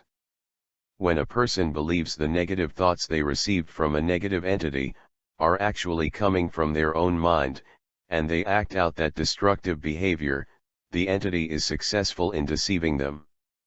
This manifests as splitting, with astral cords or satanic bindings. Generally, entities use an emotional bait hook based on manipulating the type of pain or trauma that person carries. The dark force will bind itself to the wounds of that person, through the consent that was made during the destructive behaviors that person has acted out in the past or present. When people allow negative and unloving people access to their genitals, sexual bindings and entities can also be passed through intercourse. Now that person is being drained and manipulated by a dark attachment that has corded itself to some part of that human's body. The truth is difficult, but it is what sets us free, along with nurturing our direct relationship with the power of God's eternal loving spirit. All forms of denying the existence of the spiritual dimensions, ultimately generates deceptive harm in our life. We cannot reject the very nature of what and who we are as spiritual beings, and must recognize that we are sharing this earth with many other kinds of spiritual forces. We have a physical body and mind, but they are interconnected and intricately enmeshed with our soul and spirit. Thus, we need to integrate all of our bodies to help bring them back into balance, to be able to heal the true heart of humanity." End quote. Having worked with many people who are dealing with entity interference issues and attachments and traps of agreement, I see a common misunderstanding with regard to the nature of these entities and how they operate, giving them too much power, or even getting into paranoia, which leads to the creation of thought-form entities. It's a viscous, self-inflicted, self-perpetuating cycle. It is also about developing extrasensory perception, yogic consciousness, as Sri Aurobindo talked about, which is part of the awakening and embodiment process. This involves being able to perceive these forces and intrusions directly, and being able to separate external suggestions from our own internal guidance. This doesn't necessarily have to be clairvoyance, where you visually see them, but rather, harnessing your body's innate systems of sixth sense cognition so that you are sensitive enough to sense or perceive them beyond the five senses, identifying the unseen.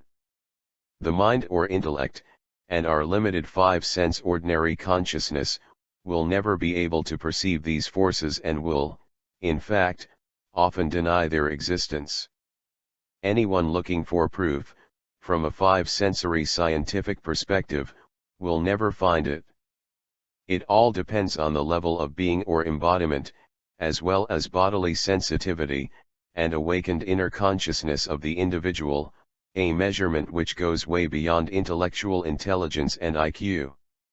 Our difficulty in discovering the forces of life is due to the nature of the normal or ordinary consciousness of the human being at the present point of his evolution. For the ordinary consciousness, which is mental, can apprehend things only through the sensorium, that is, the sensory and intellectual apparatus. Consequently, our knowledge of forces is indirect and limited to what the senses can perceive of the outward effects of forces and the intellectual inferences that can be drawn from such sensory perceptions. As Sri Aurobindo explains, the ordinary consciousness is that in which one knows things only or mainly by the intellect, the external mind, and the senses, and knows forces etc. only by their outward manifestations and results, and the rest by inferences from these data. There may be some play of mental intuition, deeper psychic seeing or impulsions, spiritual intimations, etc., but in the ordinary consciousness, these are incidental only and do not modify its fundamental character. It is when the consciousness develops and becomes more subtle that it comes into a more direct contact with the inner reality of things and gains an awareness of forces. In Sri Aurobindo's words, "From the hidden forces of life," selections from the works of Sri Aurobindo and the Mother, quote, "The ordinary man lives in his own personal consciousness, knowing things through his mind and senses as they are touched by a world which is outside him, outside his consciousness. When the consciousness subtilizes, it begins to come into contact with things in a much more direct way, not only with their forms and outer impacts, but with what is inside them, but still the range may be small. But the consciousness can also widen and begin to be first in direct contact with a universe of a range of things in the world, then to contain them as it were, as it is said to see the world in oneself, and to be in a way identified with it. To see all things in the self and the self in all things, to be aware of one being everywhere, aware directly of the different planes, their forces, their beings, that is universalization.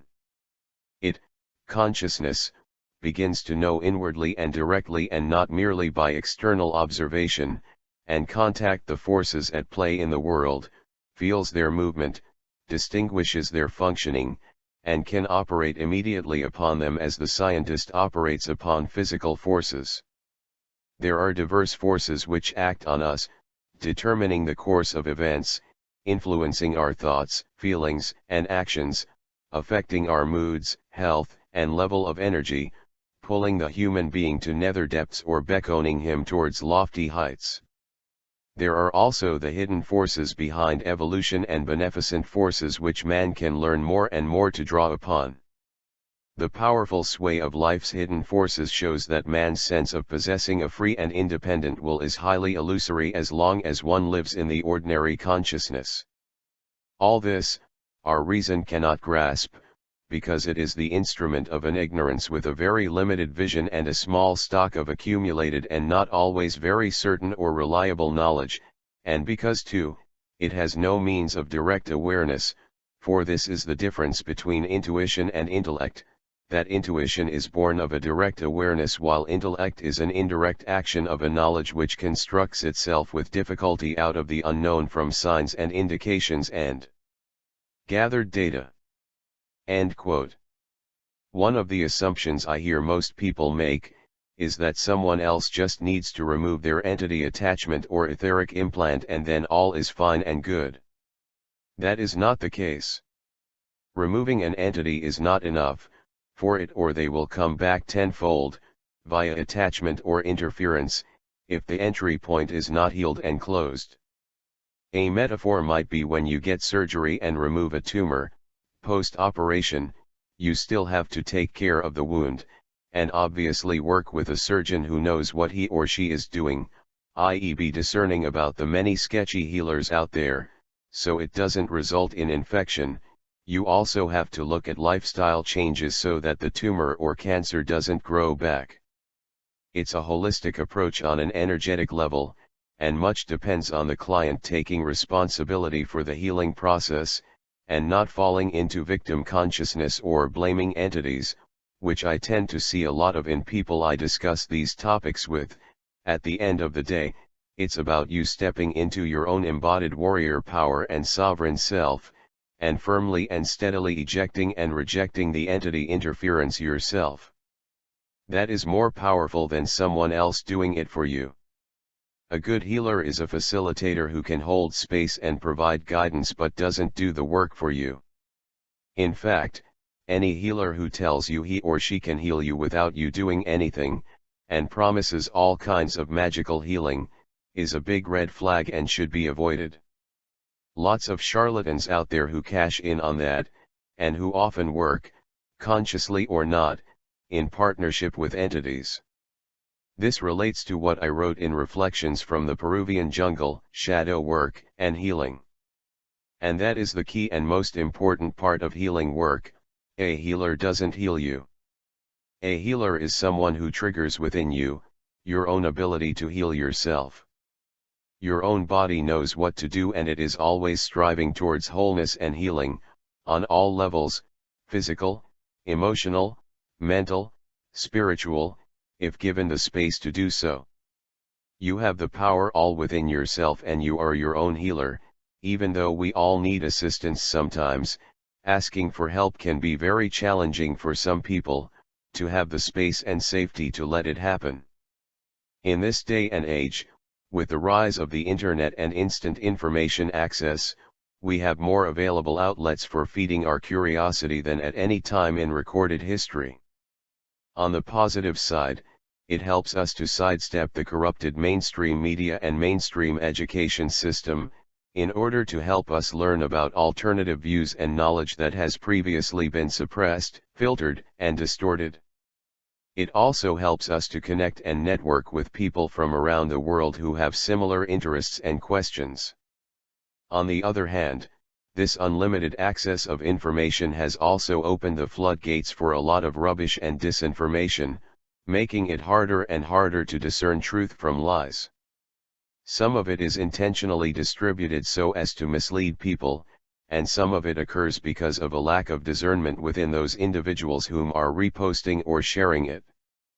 Besides the obvious surveillance issues, the internet is also a great tool for the powers that be to vector people away from truth via COINTELPRO, counterintelligence programs, psychological operations, fake whistleblowers, and alternative media-based, popular, charismatic, speakers and researchers who have been co-opted, usually without their awareness, and whose activities actually feed into the matrix while seemingly exposing it, especially if they are not engaged in sincere self-work and embodiment processes, and are not aware of how hidden forces can influence them, i.e. lack of understanding of the hyperdimensional matrix beyond its 3D manifestation.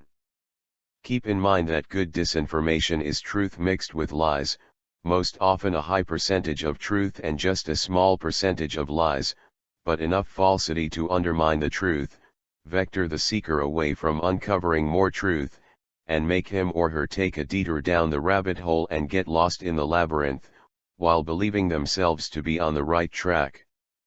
Disinformation can be spread intentionally via the aforementioned COINTELPRO and also through controlled opposition channels that are populated by conscious agents posing as gurus, whistleblowers, and charismatic truth-tellers, or it can happen unconsciously, by well-meaning individuals who are not discerning, lack sincere self-work, and are hence easily manipulated, especially when they come from a savior or victim complex and their ego is involved. Their self-importance gets activated. And they feed off of the attention they are getting. Just as we obviously need to question the mainstream media, we also need to be very discerning about the information presented in the alternative media landscape, and the cult of personalities who populate that arena. As I wrote in Individuality, Embodiment, and the Anchoring of a Higher Frequency. Many people have the need to follow some figurehead, be it a government personality, medical professional or spiritual guru. Individuals oftentimes get sucked into the celebrity matrix and latch onto authors and researchers they admire as well, blindly following what they say without doing their own fact-checking or listening to their bodily intuition. There is a big difference between getting inspired by people who put out work that resonates with us, and from whom we can learn new points of view, and putting those same folks on a pedestal, living only by the content of what they publish without questioning it at all, and projecting absolute authority onto them, whether it's done consciously or not. The latter situation is how we wind up getting cut off from our own inner knowing, intuition, guidance system, the network which holds our personal truth that is unique to us, and which lights up our individual path and illuminates our life lessons. When we abdicate personal accountability to sovereign thought and deed, it puts us into a tunnel vision situation which actually disconnects us from our divine nature and innate wisdom.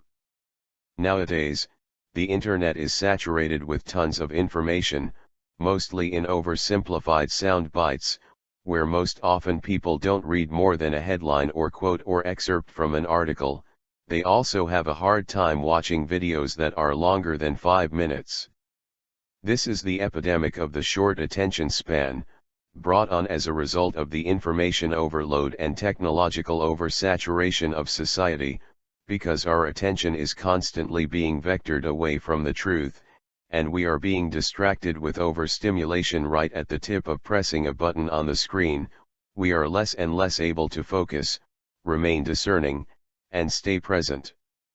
It keeps us in a head-centric state on non-being, cut off from our bodies.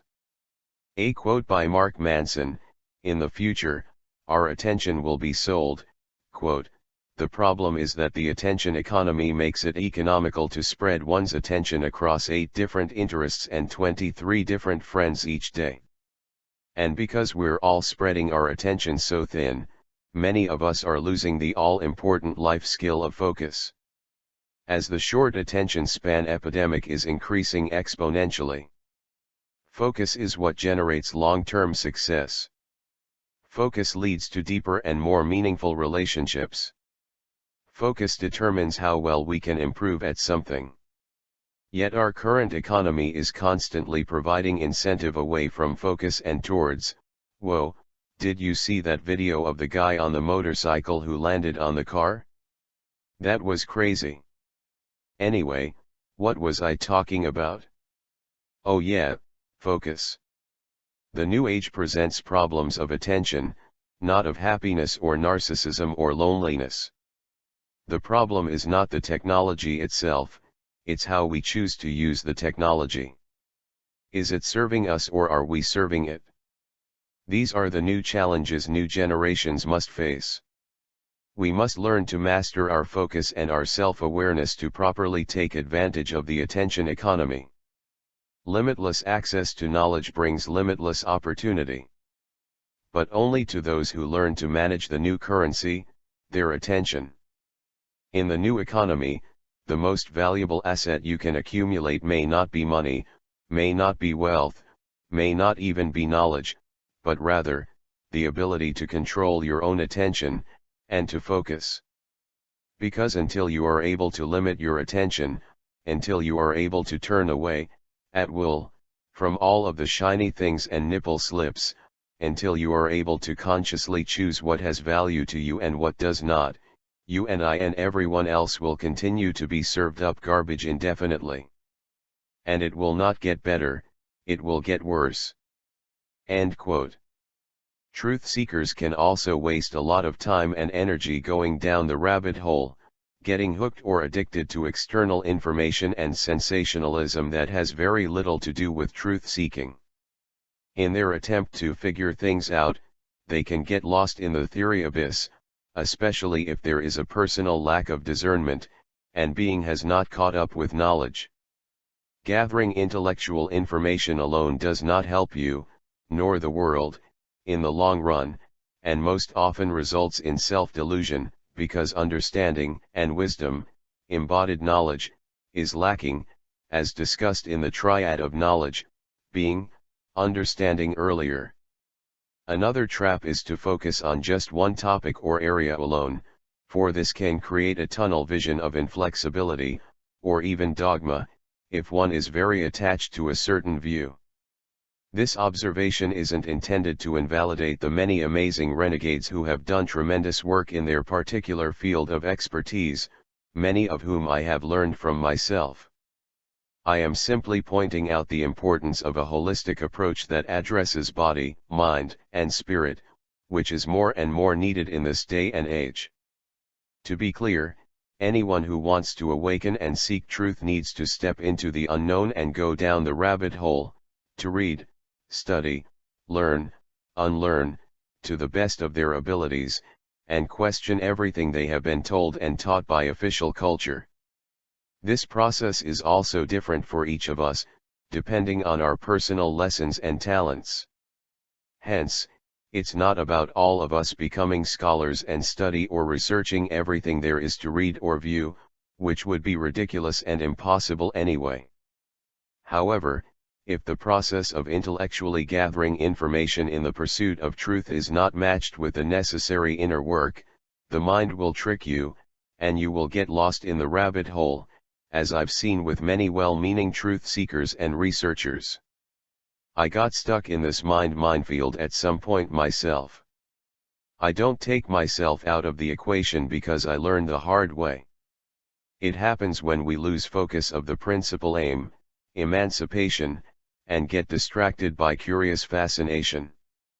This is not meant to denounce curiosity, but curiosity alone is not enough. Knowledge acquired through study in the pursuit of truth is an essential, but only temporary, stage of awakening. It helps us to decondition ourselves from social, cultural, and educational programming, pushing through our own cognitive dissonance, while we learn about critical thinking, logic, and how to use the mind properly as a tool.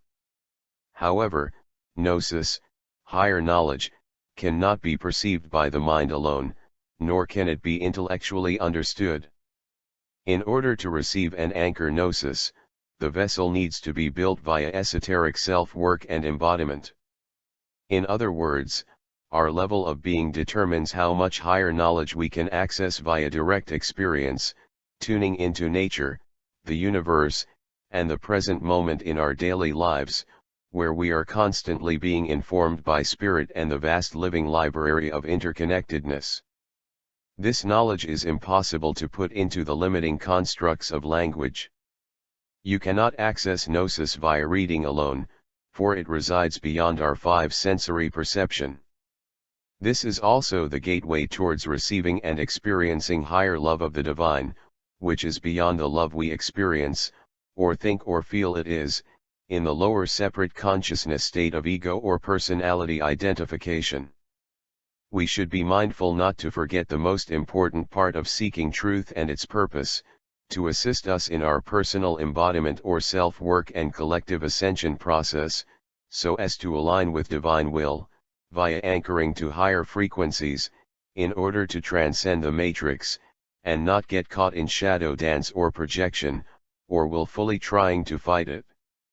As embodied frequency anchors, we have far more positive effects to offer to others, and the collective, than just sharing information and trying to wake up others via intellectual discourse alone. Again, it's all about frequency and vibration.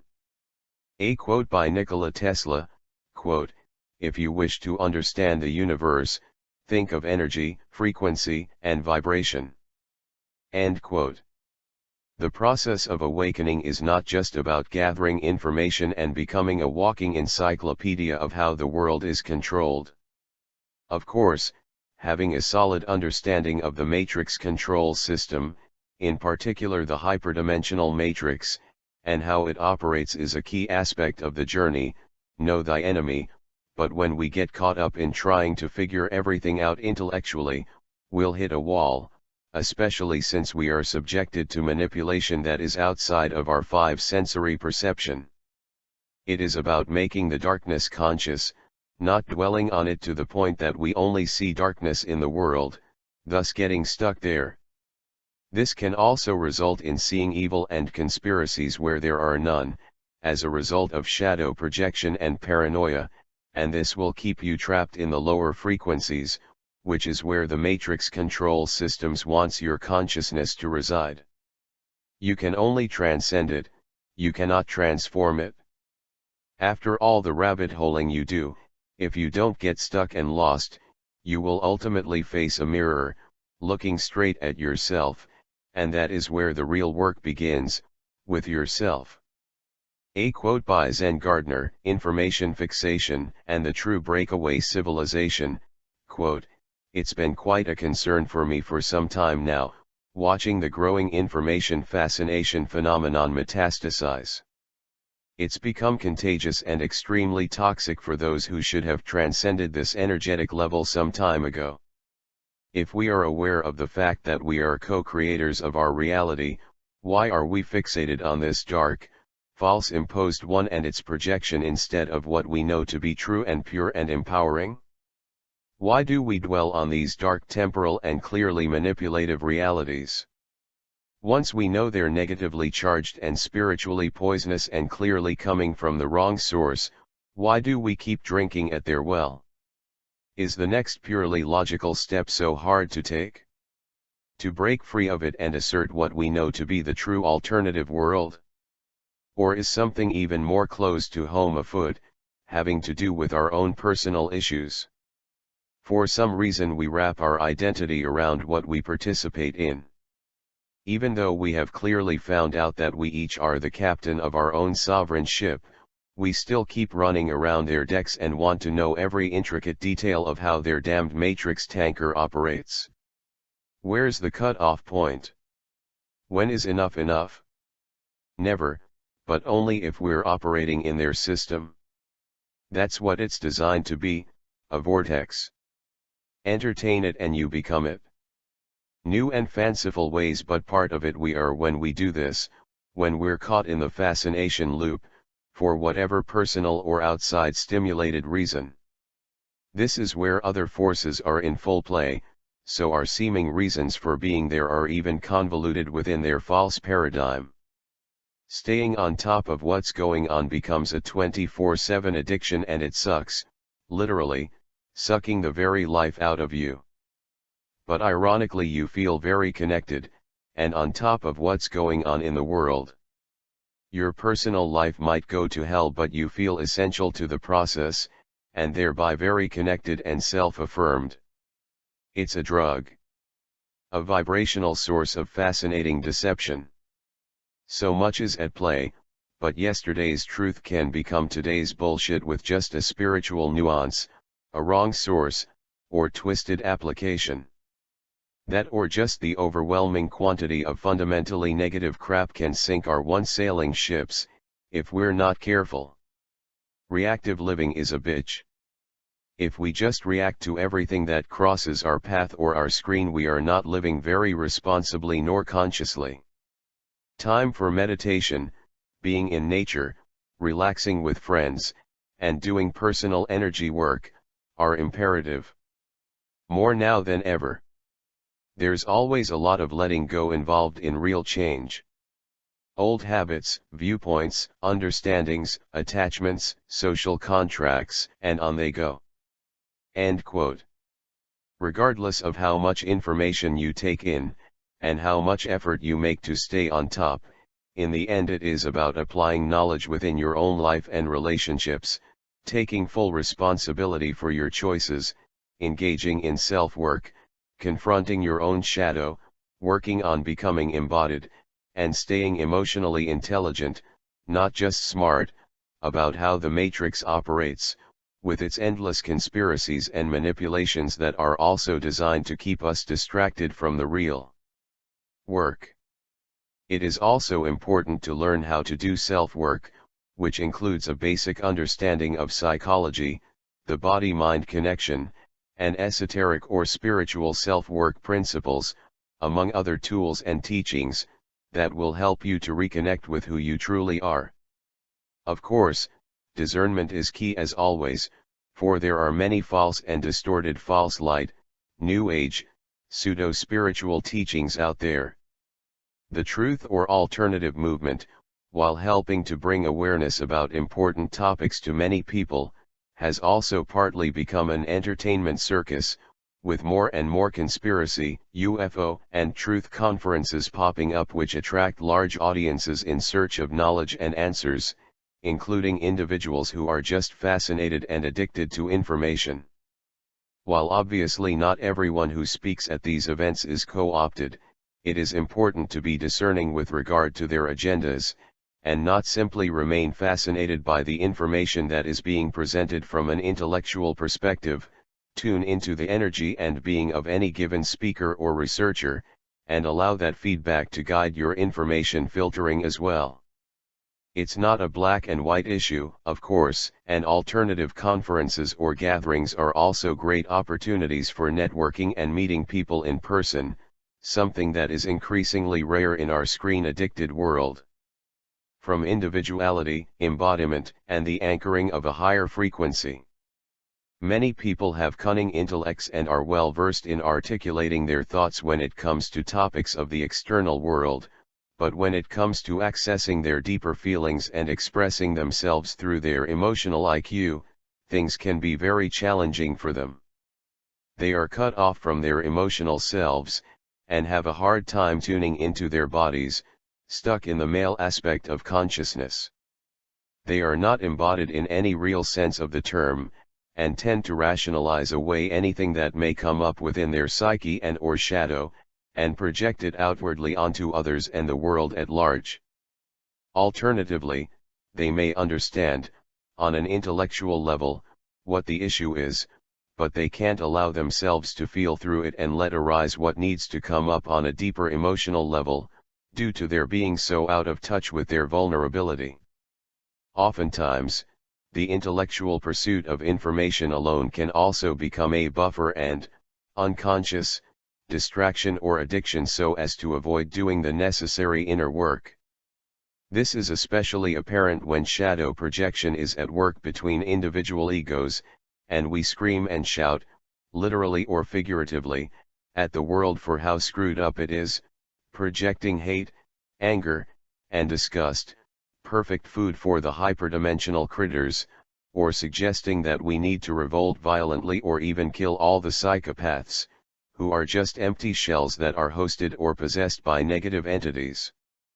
Killing the host in order to bring down the cabal, Illuminati, New World Order, as I've seen many activists proclaim, and save humanity and the world won't actually change anything within the grand scheme of the matrix control system, but will only result in supplying the hyperdimensional overlords with the negative food frequency they want. The trap of fighting evil. This whole notion of fighting evil and trying to save the world is based on a misconception of what evil actually is, and how it operates within the duality of light and dark. No one is better or worse than others, all are unique, and are essentially a fractal expression of the divine God source consciousness, or whatever you may want to call that unified wholeness of totality. Each being has their own talents, lessons, and karma. There is nothing here that shouldn't be here. Even psychopaths and the hyperdimensional overlords have their roles to play in this cosmic drama, or farce, depending on your point of view, creating the necessary contrasting friction for the evolution of consciousness. It's not about denying evil either, but understanding its role in the bigger picture. Part of our work is to be discerning, and to make the darkness conscious, both within and without, not living in a bubble, nor using generalized higher truths like we are all one or all is illusion as an excuse for inaction. However, there is nothing wrong with reality. Everything and everyone has its place in this game of consciousness evolution and expression of God's self.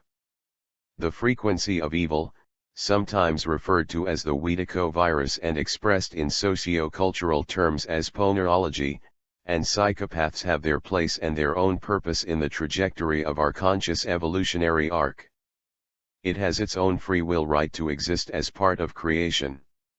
It just comes down to finding our own unique setting within it all, to be discerning and choose consciously, and to understand what it really is that we are aligning ourselves with, since we are all transducers of higher energies. Good versus evil. The overarching reality is that humanity is never going to succeed in completely eradicating or removing evil from our worldly consciousness, nor will everyone be capable of experiencing rehabilitation, either.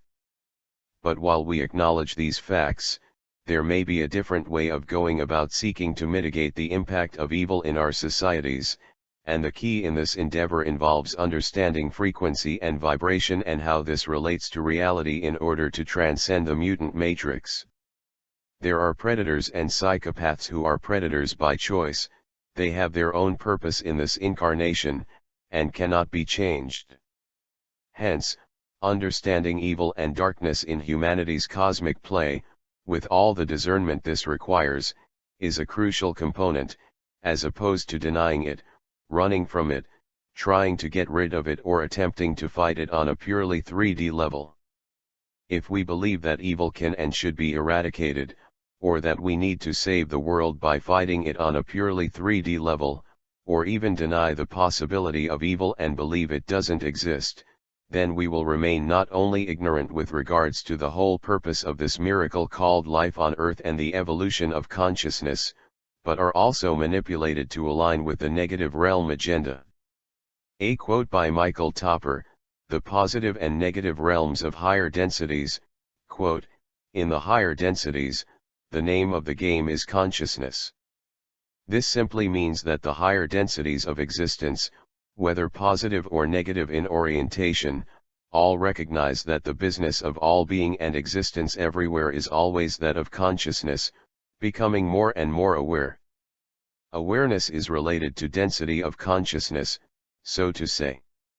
The service to self way of achieving density of consciousness is to gain weight by assimilation of other consciousness units. This is generally promoted as all is one and refers to evil as a rebellion, or a fault, or something that will ultimately be done away with. Service to others, on the other hand, sees gaining weight in a different way. It sees that an acknowledgement of the consciousness of other self as equal to its own consciousness, in spite of completely different manifestation of that being, is the way to network the consciousness, so that the whole is greater than the sum of the parts. The difference is that the service to others guys recognize consciousness as being an integrative activity of mutual networking and interdependence, because they view all others as self, even if they are different, and therefore seek to help and assist because the other is self in an absolute internal sense. In this way, absolute consciousness or God is glorified by a marvelous diversity of being, if you wish to put it in those terms. The negative guys, on the other hand, play the game in terms of domination, subjugation, and absorption of other consciousnesses into one. But, they too, understand that the rules of the game posit that in order for them to truly absorb into their being these other consciousnesses, that the other must choose to become part of their self-aggrandizement. An unwilling food is, in essence, not nutritious, so to say. If the consciousness does not choose, it becomes a poison to the consciousness that seeks to eat it. And so they must promote oneness in a very particular way. An important point here is, this negative service to self-consciousness arises from the self-viewing self at the instant of creation and is, therefore, an integral part of creation. It cannot be separated from it because it exists only because of positive creative inception. Neither can exist without the other. It's that simple. And, because this state of consciousness occurs in conjunction with, and precisely because of, creative potential, or otherness, and is, in fact, identified through that factor, it cannot be done away with without all returning to the one and just going back to sleep. Thus we see that the efforts to save the world via punishment of the wicked, or conversion to the light or spiritualizing matter with love, are all expressions of the fundamental desire to undo creation, to kill God. Through the idea that evil and darkness is a rebellion, a fault, a thing to be done away with, the twist is introduced that lays the groundwork for domination and absorption. So, the bottom line is, this other half of the all, born along with the creative upsurge, becomes focused on actualizing its own impulse, to undo creation, for it realizes that only then can it be at peace. The only way it can achieve that ideal narcissistic withdrawal into itself in infinite self-contemplation is through reclaiming all attention and consciousness that is, in effect, borrowed against the inconceivable magnitude of consciousness in cosmic sleep. Darkness becomes, in effect, an incurable insomniac.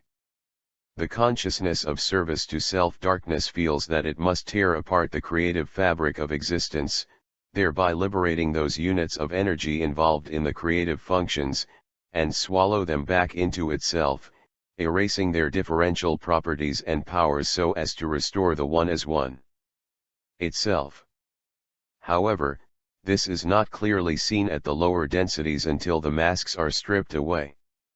The deepest implications of this are hidden by many veils.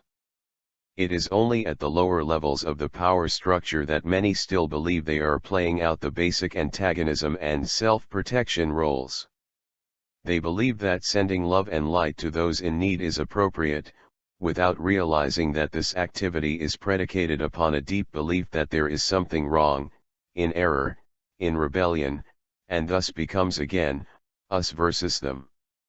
And even the fourth and fifth density participants do not necessarily comprehend this ultimate dissolution. Sort of the ultimate light eater preaching the gospel of devolution as salvation. End quote. The future is not set in stone. As the planetary energies increase more and more, people are becoming fearfully uncertain about the future.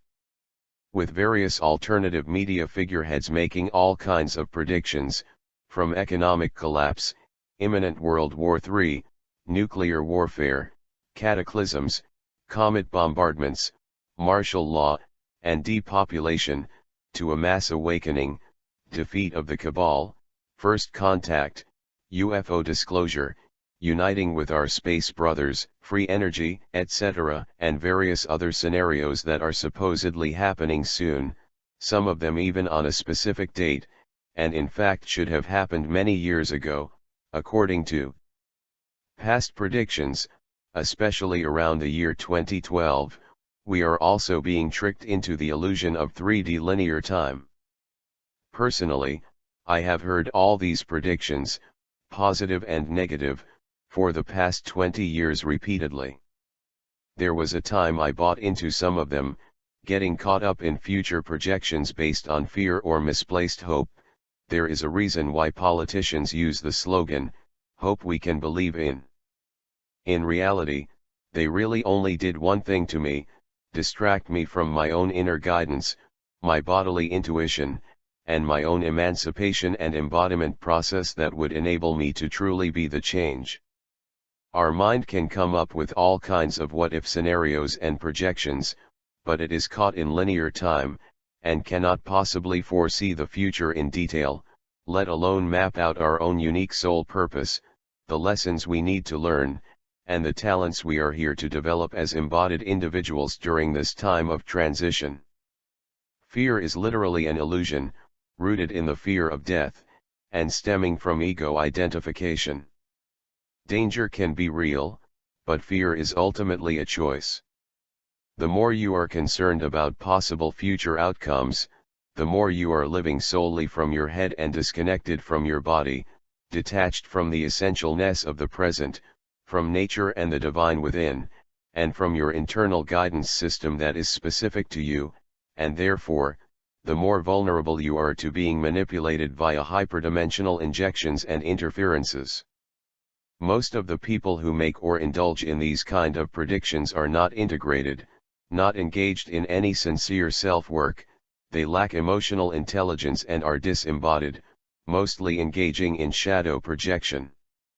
Some of them tend to make a good living off of the fear-mongering or savior promises. In the end, all of this prediction business only works in favor of the matrix controller, because they eat up the frequency you emit with all your worries and fears, or even emotionally charged hopes based on lies. Both do the same thing, they take away your own inherent power to be a co-creator in alignment with divine will, an active participant in your own emancipation process. I don't really pay much attention to 3D global politics anymore, nor do I keep up with any alternative news sites or the latest channeled message, or the latest whistleblower revealing the secrets of the Illuminati. I still keep an eye on some of it, but I don't get invested, nor do I feel the need to figure out every obvious false flag, or any other event on the global stage, in any great detail. The invisible thread that connects them all has become too obvious. Over the past few years I've started to increasingly experience life and reality on a different level that is hard to even put into words. I'm more and more grounded in the present moment, unconcerned about the past or future. By no means do I claim to have fully awoken, let alone achieved a real state of enlightened existence, but there have been internal changes within me, which reflect my outer reality, that are undeniable, resulting in an exponential increase in synchronicities. There is also more joy and simply contentment and gratitude in my heart. I'm feeling very grounded and very connected with nature. Yet, my personal emancipation and embodiment process continues, and there are always more lessons to learn. I don't make decisions out of my head, or through a thought process, as I once did, but rather, they arise through listening to my inner non-verbal guidance and bodily intuition more and more. There is also a deeper trust in life and the universe, that I'm being taken care of and supported, a clearer sense of just being a vessel for the divine which is doing its work through me, and all of us, and to which I humbly align with to the best of my current abilities. I still have my days when I get stuck in the head, get disconnected, or caught up in a thought loop, but it's not even close to the state of being I was in a few years back. I also sense, and feel, on an increasingly embodied level, the timeline reality split moving at full force. I see it in my immediate surroundings and in other people's lives as well, separations, breakdowns, breakthroughs, etc. We see it on the world stage, people partly awakening, partly disintegrating, some taking the red pill, others the blue pill, and some of them mistaking the blue for the red pill, but there is no judgment regarding either choice. So much is happening at the same time, which we cannot possibly grasp via the mind. As things speed up, it is important to slow down, sink into your gut or pelvic bowl, be present to what is, and the universe, nature, and the divine will open to you in ways you cannot possibly grasp intellectually, and in ways you could have never predicted. Be first. Then do. In alignment. Embrace the mystery of the unknown, and enjoy the ride. It's what you signed up for.